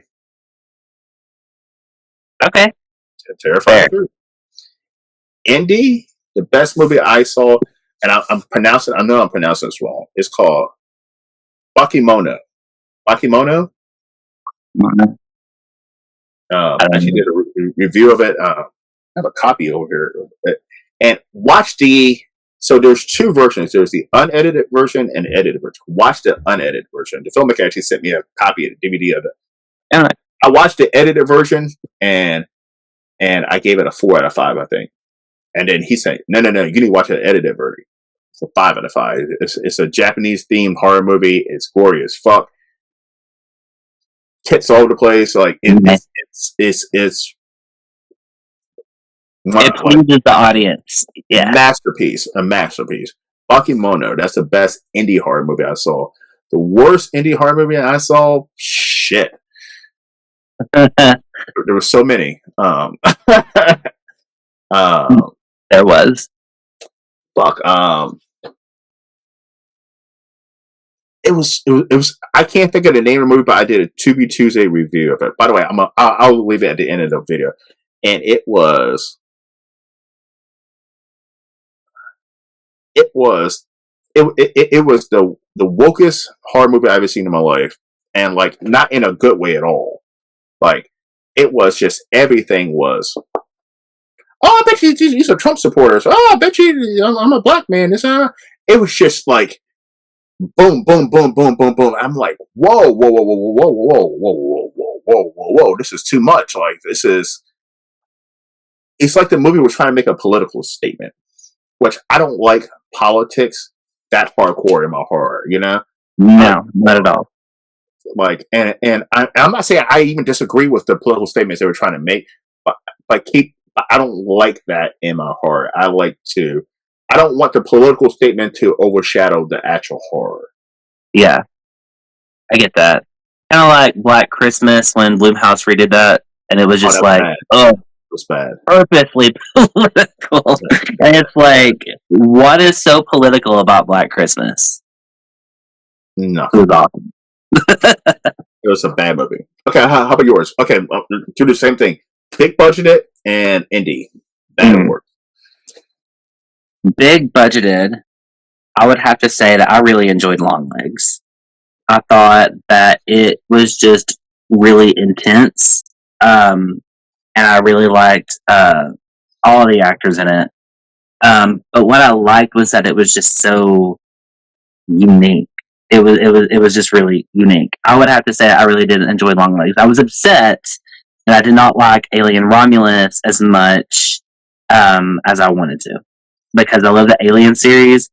But like, I don't know, there's just something that seems so wrong with Sigourney Weaver never getting an Oscar. But then they're like wanting to, we ain't gonna go there. But like, anyway, so worst movie. What was your worst? A letdown, I would say.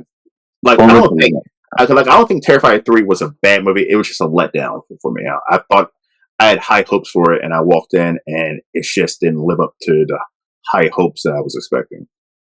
I would have to say The Strangers. See, I haven't seen it. I heard it was awful. The chapter 1, it wasn't bad. It just did not feel like The Strangers. And it basically was a remake of the first movie. I came out liking the movie because it was like the first movie. Like, it was the first movie remade, chapter 1. But it felt very indie, which I liked. But the more I thought about it, I was like, they could have done so much more. I think a lot of people disliked it because of that. But I would have to say that was probably the most underwhelming. I'm trying to really think. Let's see. I was really on the Wicked band this year, Like, I love Wicked. And honestly, like, people, I really wish it, some people think Wizard of Oz is a horror film because of the witch, but I was really big on that. Yeah, I would have to say that Longlegs, I think, was probably the best for me this year. It was absolutely amazing movie. Yeah, it was just out of nowhere. I did not even know what it was about before I went into it. And then I have to say, The Strangers was probably the biggest letdown because it was basically a complete remake of the original. Which, if you're into a remake, there's a proper way to do a remake. But whatever. I didn't make the movie, so. By the way, because I still haven't seen Cuckaroo. I'm probably watch that. I did not watch that yet, but I almost. I hear that's really good. So I mean, listen, it might change. It might change, but because I didn't, there was so many horror movies. Like even the first Omen was great. I didn't think that was a great movie. I was like, because after the last one that came out, wasn't it with like Julia Stiles, the remake that they did? Never even saw that one. I did not like it. I just, and I was like, but I would, if it's good, I'll give it a go. It's just, I'm more excited that we got 2 Evil Dead films coming up. So, yes. 2 more like that. I feel like that's a franchise that does it right. They're spaced out enough. Mm-hmm. Everything's always fresh, and it always feels like the same demonic entity throughout. And I like how there's like, you can have the comedy part of it, or you can have the horror part of it. Like, so you can revisit different parts of the franchise and have comedy horror or have real horror. So that's always my favorite franchise. So I'm looking forward to that because I'm excited to see where that goes. I hope they do it in the city again.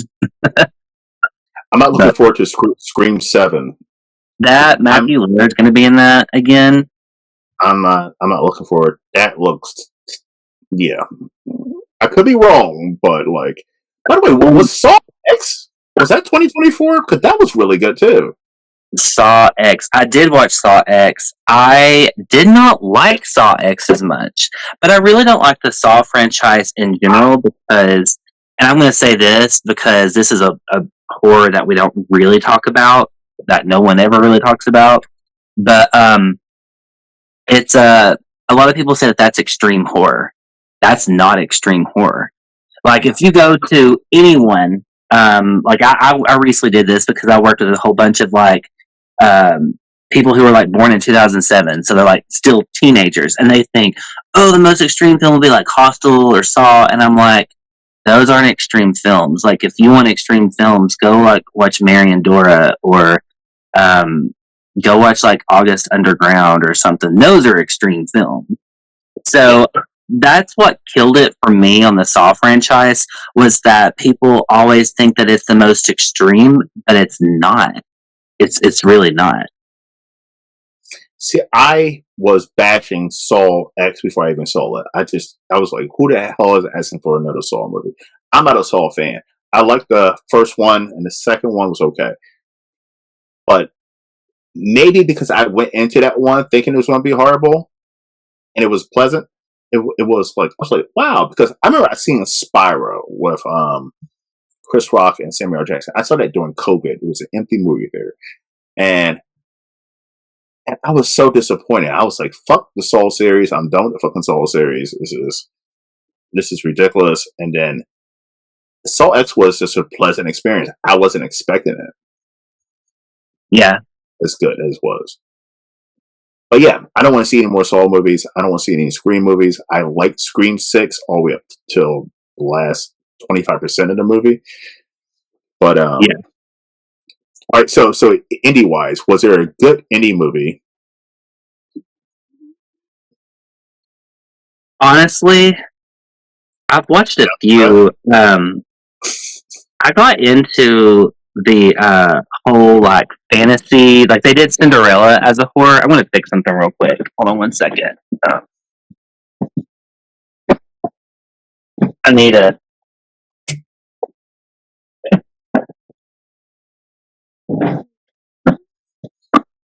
Sorry, I need this charger real quick because I didn't realize That was a little bit low. So I hope that doesn't mess up anything.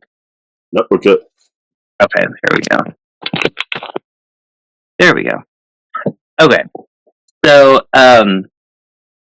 there was a movie called Cinderella's Revenge on Tubi, and it has some actors that I have recognized from like other independent UK horror films. I don't know their names, but they're really good actors. And I'm not going to say that Cinderella's Revenge was the best movie by any means, but I fairly enjoyed it. And then I would have to say that out of all of those films that I have seen that have those same group of people that's making those films, I've really enjoyed. They're not perfect, but they're worth looking at, definitely. And they're like films that were definitely made in like the UK. So I'd have to say Cinderella's Revenge is probably one of the best that I saw indie wise. I mean, there was a lot that was bad that I saw that we just couldn't get through. That's a lot. That's a lot. And see, Steve does not turn off the TV. Like if there is a bad movie, he will not turn it off. He will not turn it off. So there was one indie horror movie that I was on a Tubi Tuesday for. And it is the only horror movie that it was called was it called Election Day or something like that? It's called Election Day. Yeah. And it is on Tubi. It's a guy. Oh, I'm bringing up Donald Trump's name way too many times. But it was a guy wearing a Donald Trump mask killing people. And I couldn't get past it. So I was like, well, this sounds interesting to do a Tubi Tuesday review on. And I was going to do it right during the election, right? And I could not sit, Adam, I could not sit through that movie because the first 25 minutes is just a guy in his apartment. Like nothing happens. And I'm like, and it's just clips of like the previous election. Yeah. Would have been, no, it was clips of the Donald Trump versus Hillary Clinton. Like constantly like showing.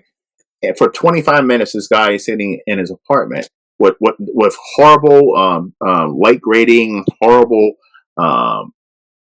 camera angle. It was just shitty, and I was like, "Yeah, I can't do this." So that was the only movie, Tubi Tuesday movie that I could not sit through, and I sat through all of them, the good, the bad, ugly, and all of them. It was just bad.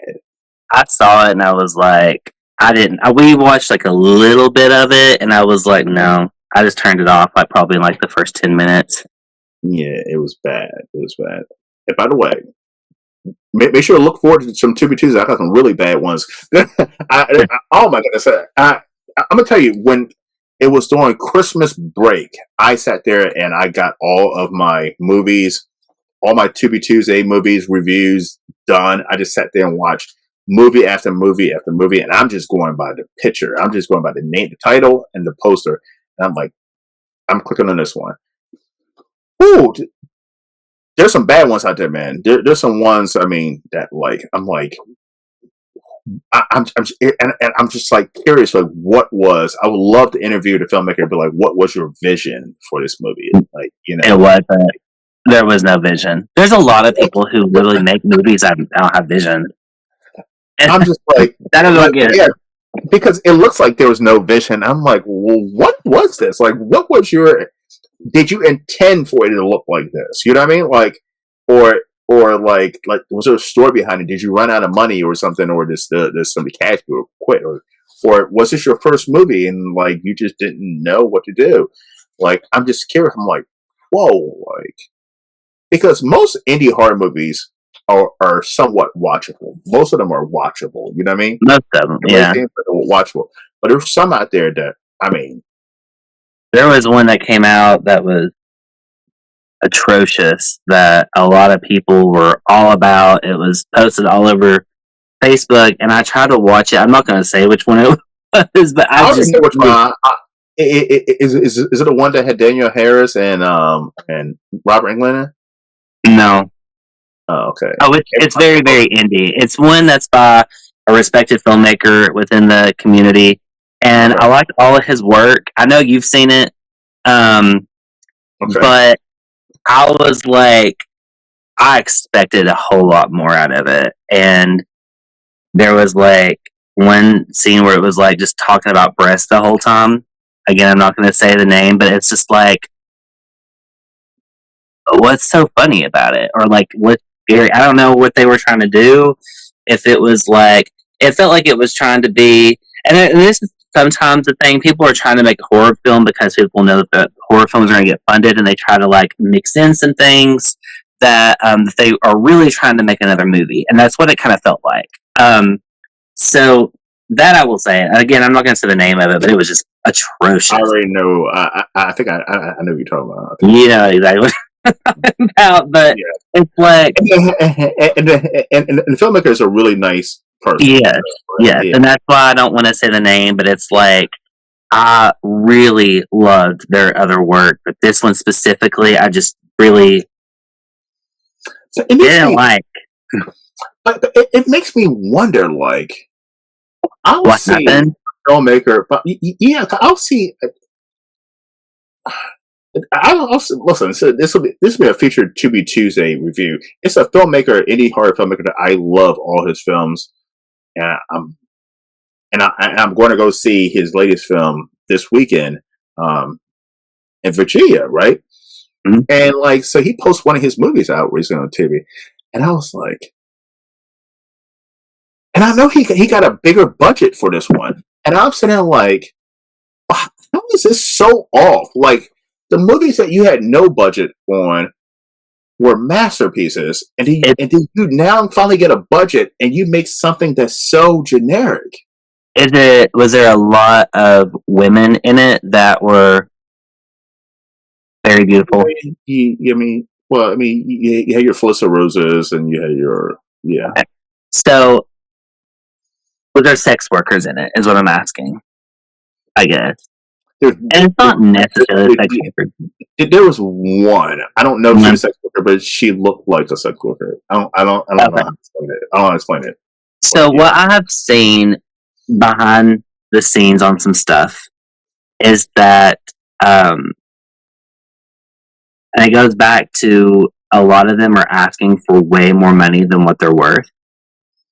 I know somebody who just paid $8,000 for a veteran actress. $8,000 out of your budget. Hold on, when we say a veteran actress, are we talking about like an A-lister or at least a B-lister?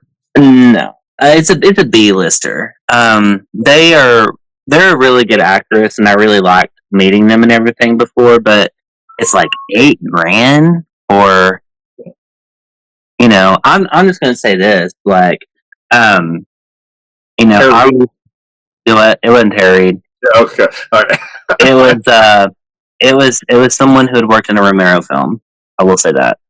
Okay.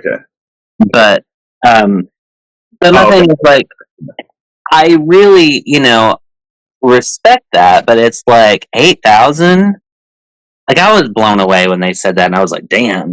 Like, for example, like, I worked recently with like Deborah Dutch, and she was in like Sorority House Massacre 3, which is Hard to Die. And she was in a trauma film, and she's been really prominent. She was in like the Bikini Car, not Bikini Car Wash. She was in the Bikini Drive-In. What else was she in? She was in so many that I have back here because I've collected her stuff. But she's one of the most talented actresses that I've ever met in my life, and I have met some really talented people, and I don't feel like she was ever given the opportunity to really play herself in a movie. And that's why I put her in Scream Dream, because I knew that she was such a character herself and just such a special person that I wanted to see that. There are people out there like that that's not going to charge you an arm and a leg or your whole budget, because there are some people that I know. Somebody told me recently that, and this is just, which we can't really talk about names. Like, I shouldn't put a name with it, so I'm not going to, because we're talking about what they're getting paid now. But it was $15,000 for one day. It's a horror. It's a male, and he is prominent in independent horror and a few mainstream horrors. But $15,000. How many contributors do you have to get to pay for that one day? But the question I have to ask is, how long is this person seen in the movie? Is it one of those things where they're in it for a good 15 minutes and they're killed off, or is this person like a mainstay throughout the whole time? Usually it depends, because like whenever something like that happens and you have like a person for a day, you're gonna have all your sets set up, and you're gonna go through and shoot everything real fast and have everything preset. So they could be very prominent in the film, but that's still not worth $15,000 by any means. No, there's no one worth $15,000 in my book for one day, unless it's Britney Spears. Get me some Britney back. Then we can talk about 15 grand a day. But there's no one worth 15 grand for one day, even on a SAG budgeted film. Like, you're looking like, I mean, just, someone who's like a no name doing a SAG film, you're looking at about like maybe like what, 1,000 to 1,200. Mm-hmm. Because it's SAG. But this is independent, and that's lower than, So I do think that there's some people that are wasting their budgets when you can make a better film, and that to me is something that people need to start to catch on to. Because I live in Baltimore, right, and one of the best acting schools in the whole entire country is right here at our school, MICA, right? And Maryland Institute of the Arts. And if I was making an indie movie right now, I would literally put up an ad at MICA. I would not be putting an ad up on OnlyFans or strip clubs or porn, this and that. I would go up to MICA, and I'm pretty sure I won't have to pay them a dime, because at this point they should want something on their resume. But these are actually individuals who are training to act. Yeah. And there's a big difference between that. Big difference compared to if I went to, listen, Baltimore's filled with strip clubs. I feel like I could go to strip clubs too and get a bunch of women who wouldn't mind being naked and get them in there. But I feel like there's going to be a monetary charge. They're definitely going to be charging me X amount of dollars. And that would be for like certain parts. Like, let's say like you're doing, what was it? Zombie strippers. You remember that with like Jenna Jameson? Yes. If you have like strippers in the background, then you would want to go and hire people who have that body, who have that look and that style, and that's their career. And that's what they would be used for, not as a lead in your film. As the lead in my film, no. Yeah. Because, one of the other things, because once again, I could go to MICA or a acting school. Every fucking city and every state has one. So there's no excuse. And there'll be actresses that wouldn't mind, if I wanted a topless scene, that wouldn't mind doing it because they're trying to get their name out there. Yeah. Like, so I don't. So there's no excuse that I have to hire porn stars and strippers to be. Yeah, I don't know. I don't understand it.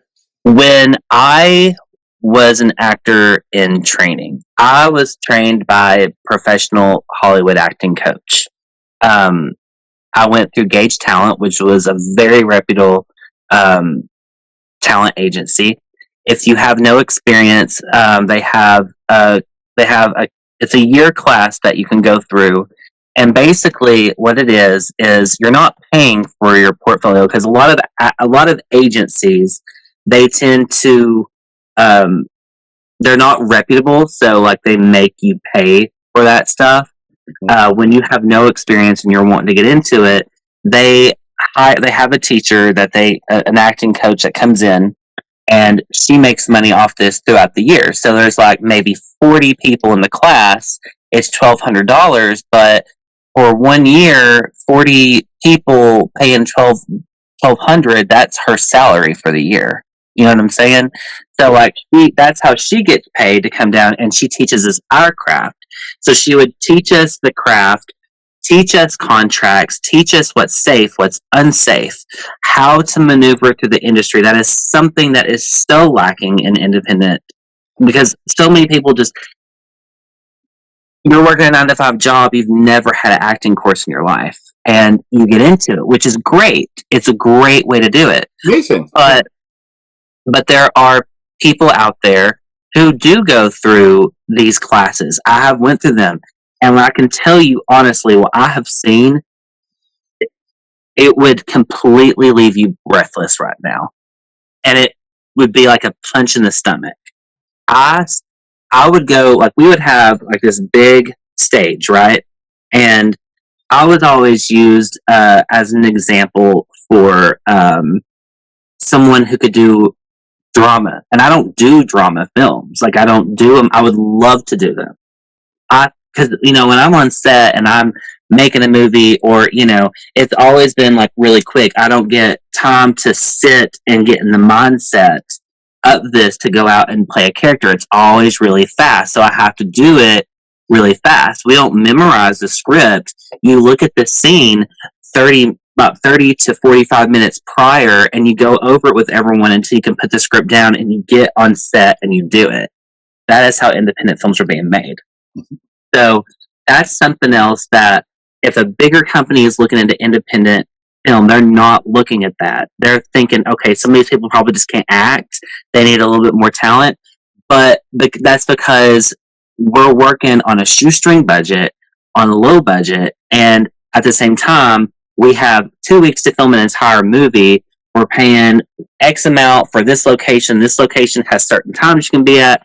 And that's what happens. When you're on a big budgeted film, you have time. Like, the set is there. You've got all these people. You have time to go to your trailer and sit and get in that mindset. But what they would do for us, and a great way to do scenes, whether it be horror, whether it be any type of genre, is to do this. But what I would do is they would set a chair that was completely empty on a stage in front of a full audience, right? And we would go up on that stage, or actually I would go up on the stage, and the acting coach, she's a director at this point, she would say, okay, think about someone who hurt you the worst in your life. And I know that, like, everyone has somebody who's hurt them. Everybody has emotions, right? Mm-hmm. So I choose the one person who hurts me the most. And then she says, tell them how you feel. So in front of this entire audience, you're sitting there giving your real life story out as if they're not there. Like, you're just in a room by yourself, and you're talking to this person, you're screaming at this person, you're crying at this person. And to the point that I would get on my knees and just beg. And then she would say, action. And I would go in to my lines with that type of emotion. And I remember the very first time that I ever did it, I put the entire audience in tears. Everybody had to take a 30-minute break. And there was one that got me. I'll never forget this. I'll never forget the performance. But, and I'll get to that. But when I did and said what I said, the director came up to me. She said, if you had done that in a movie and you had caught that on camera, you would have won an Oscar. No doubt in my mind. She said that was one of the best I've ever seen. But there was this one girl, and her father, she caught her in real life, she caught her dad cheating on her mom when she was very young, like about 3 or 5 years old. And she told her mom, and that's why they got divorced. So her dad blames her. So she's sitting up here telling all this information, and then the director says, action, and the whole script is about a very heart-wrenching relationship between a father and a daughter. They're estranged from each other.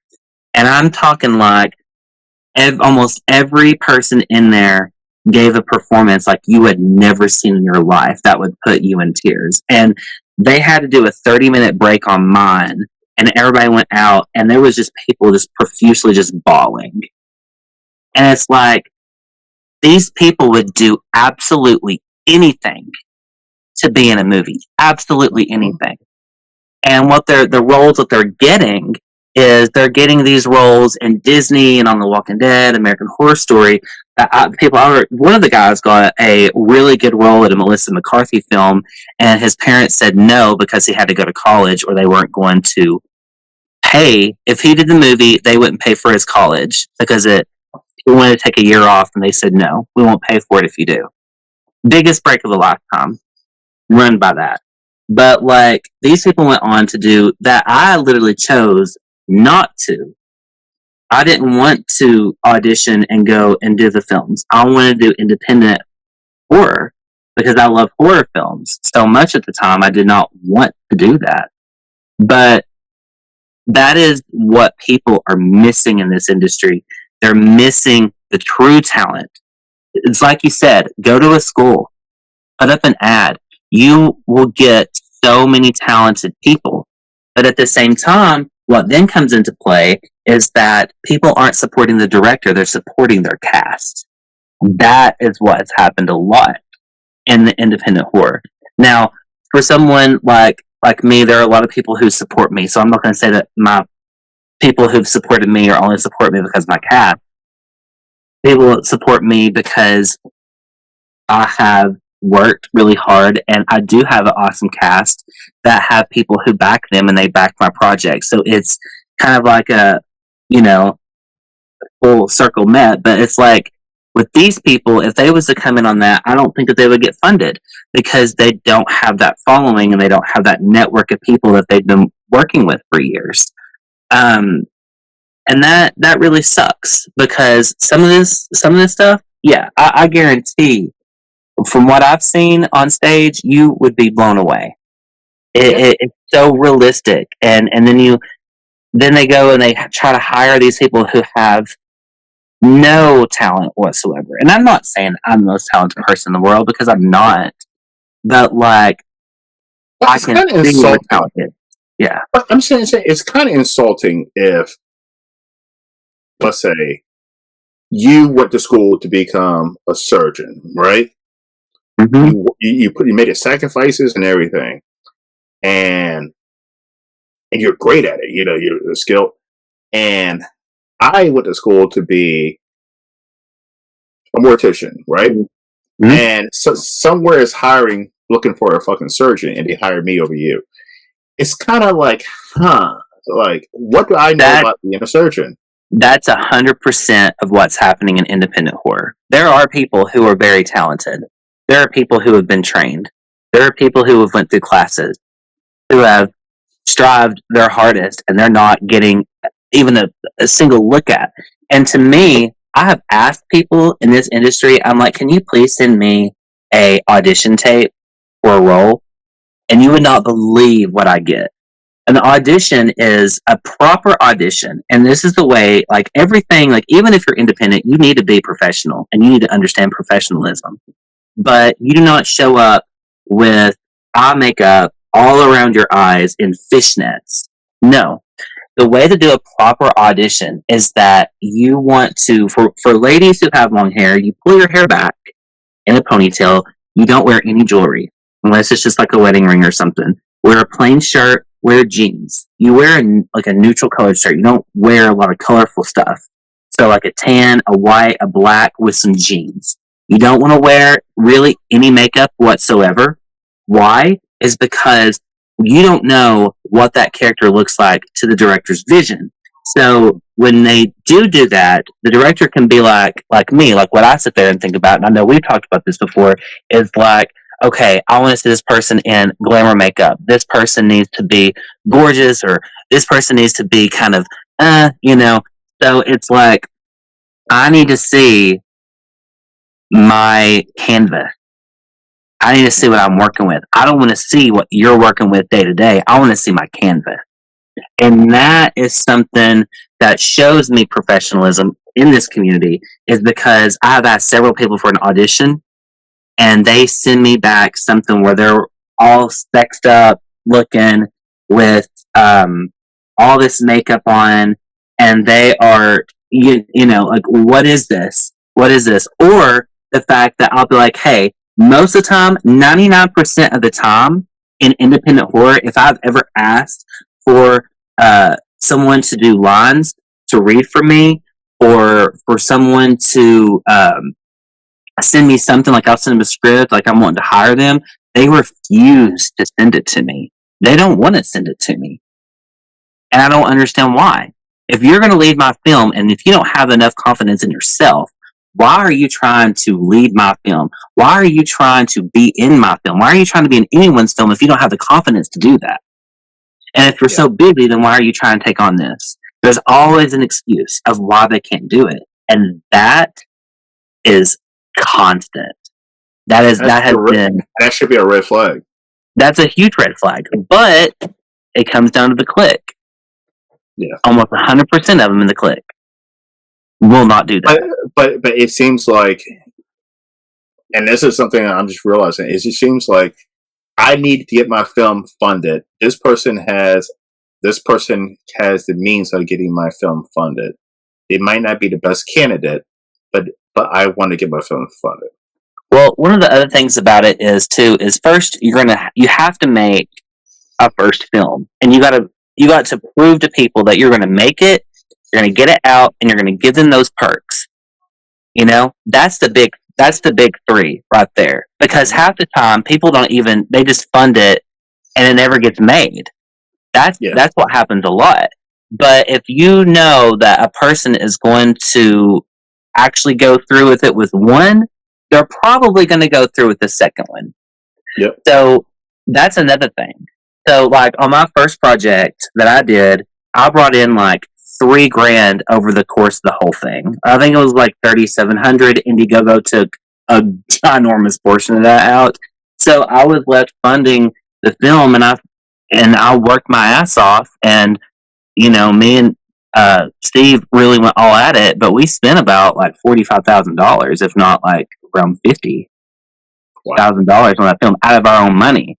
Even with Scream Dream went like it went viral because I hired Abel Berry, who knew what he's doing, and now he has a group that you can pay. I think it's like $200 something. I don't know the price, but it's worth it because like he gives you the videos on what to do, and you have to do it precisely, and you play with algorithm.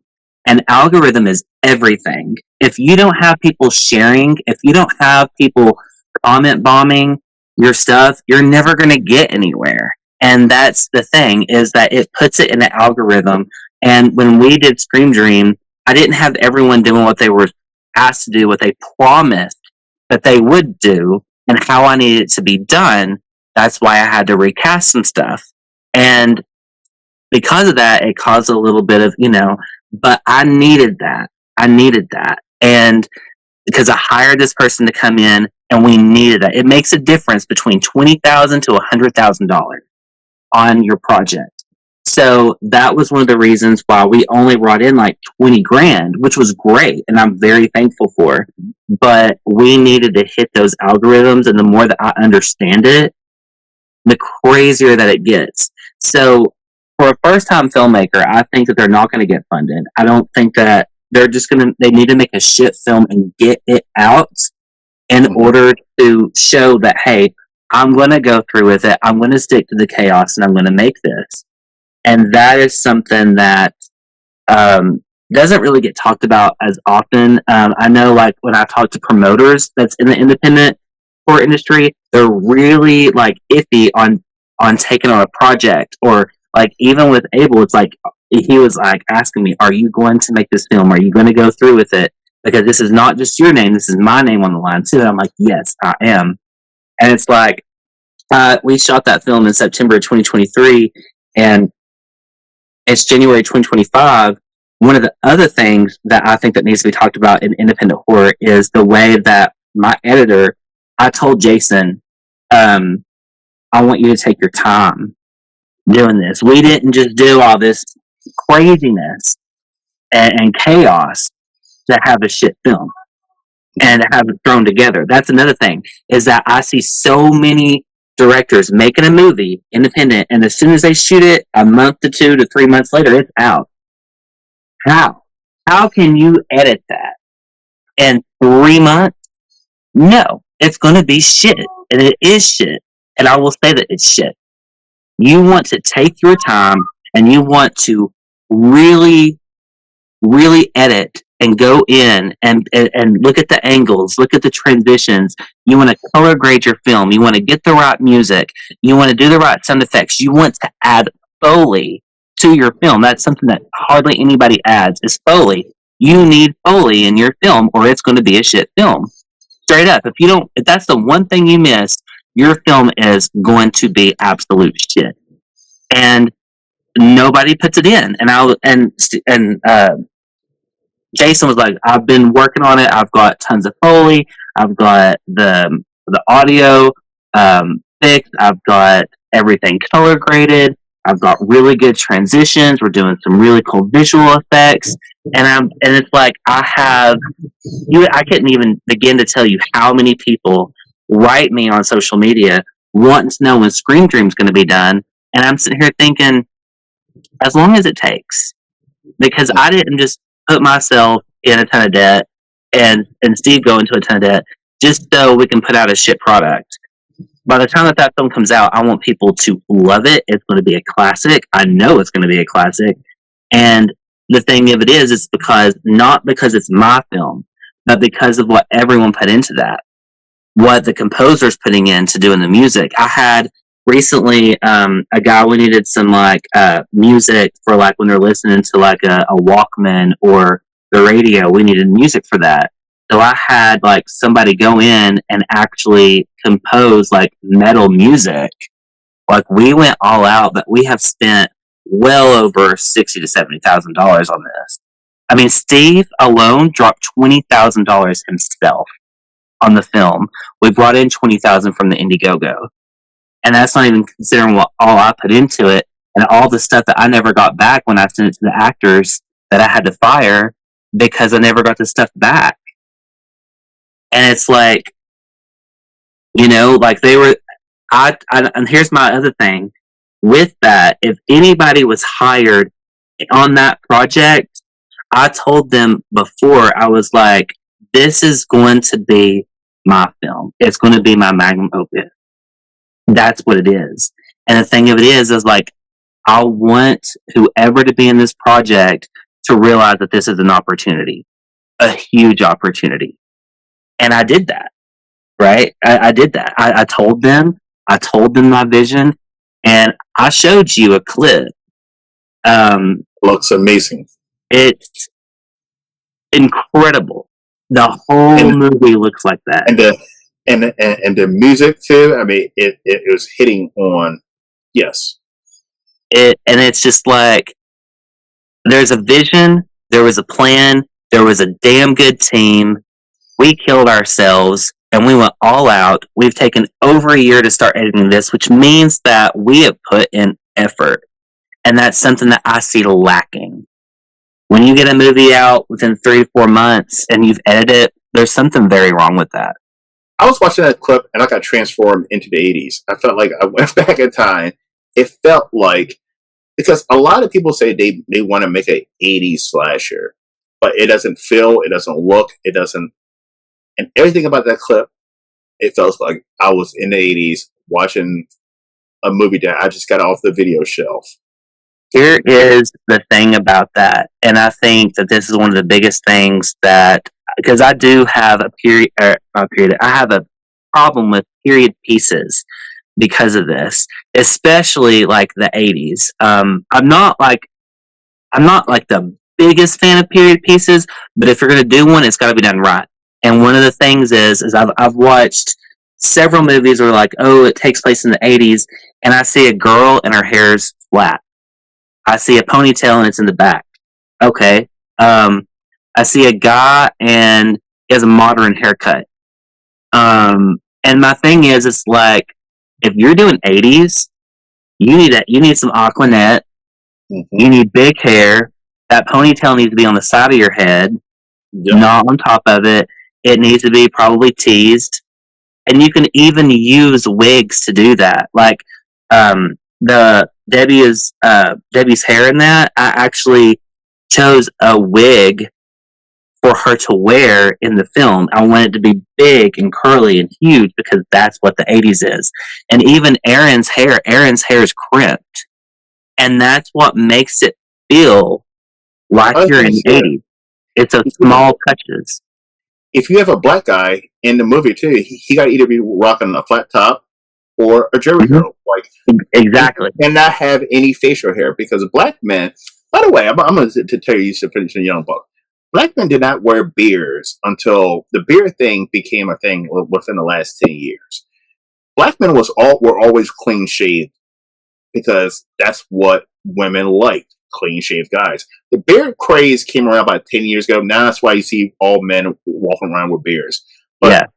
I remember being a teenager, my 20s, and even I'm 42 now, even my early 30s. Women did not like guys with facial hair. They like clean shaved guys. Yeah. This whole beard thing is like a new phenomenon. I wouldn't even say 10 years. It's been the last 5 years. Yeah. This huge beard phenomenon. But if you have a bunch of guys, if you have a black guy in the 80s, let's call it, and he has a modern haircut or he has dreadlocks, black guys didn't wear that shit in West Coast. They had flat top or jerry curls. So you got to rock one of those. Yeah. Yeah. And that I completely agree. And the thing of it is it's like, that is why I'm so huge on when I talk to people and they don't understand what I'm trying to do, and I'm talking about makeup and I'm talking about hairstyle and clothing, and I'm like, I gotta choose every single article that you're going to be wearing, because they don't think about that. They don't think, okay, is this a little bit too modern, or is this, I want it to look authentic. And that is something that independent films do lack, is authenticity, because on every level, whether it be a fresh idea, whether it be a knockoff, or they don't have a lot of people don't have that skill to do that. And there are some people who nail it, who can get it. And I know that that's probably my strongest point as a director.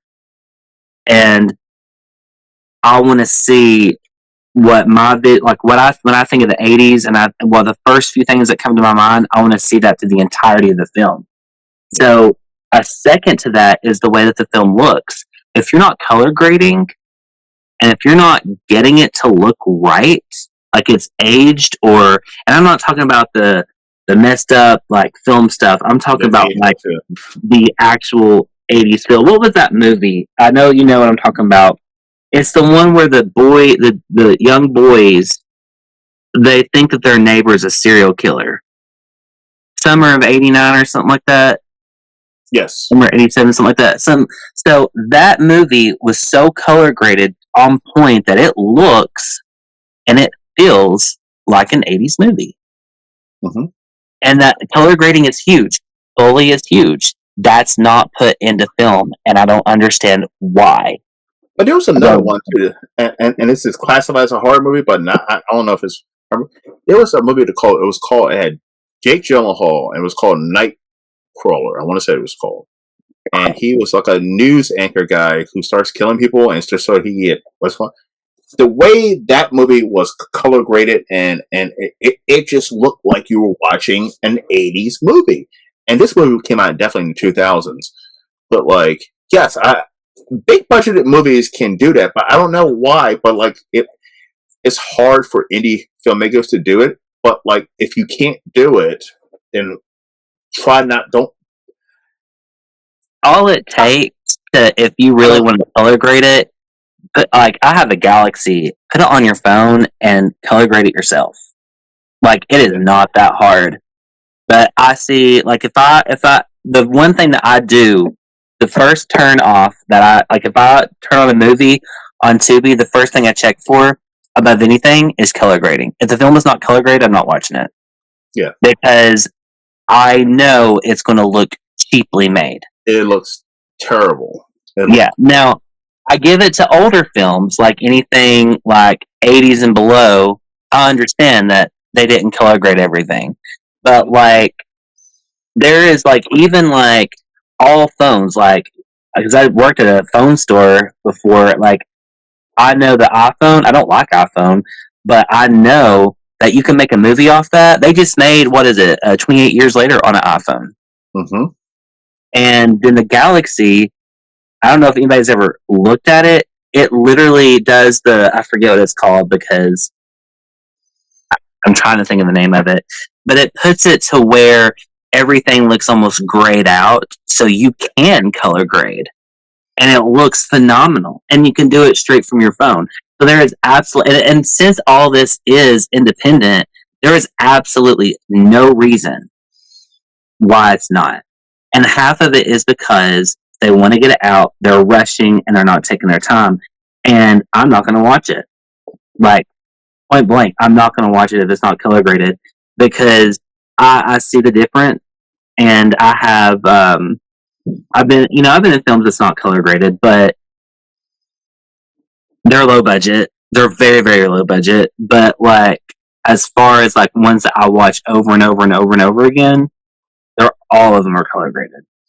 But and it also deals with lighting too. And Mm-hmm.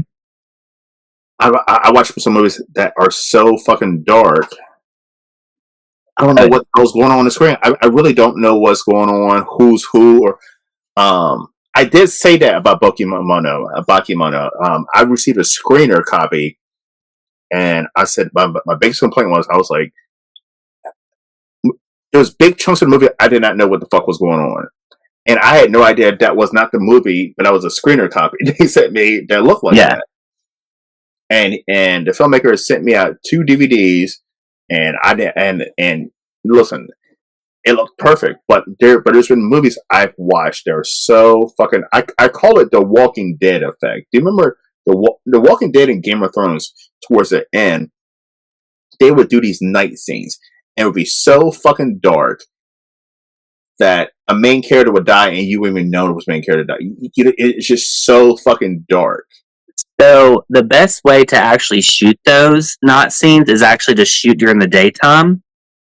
There's a lot like even in my last film we did this. You can shoot during the day, and when you color grade it, you can color grade it to be night, and you can put the night filter over it, and you can see everything.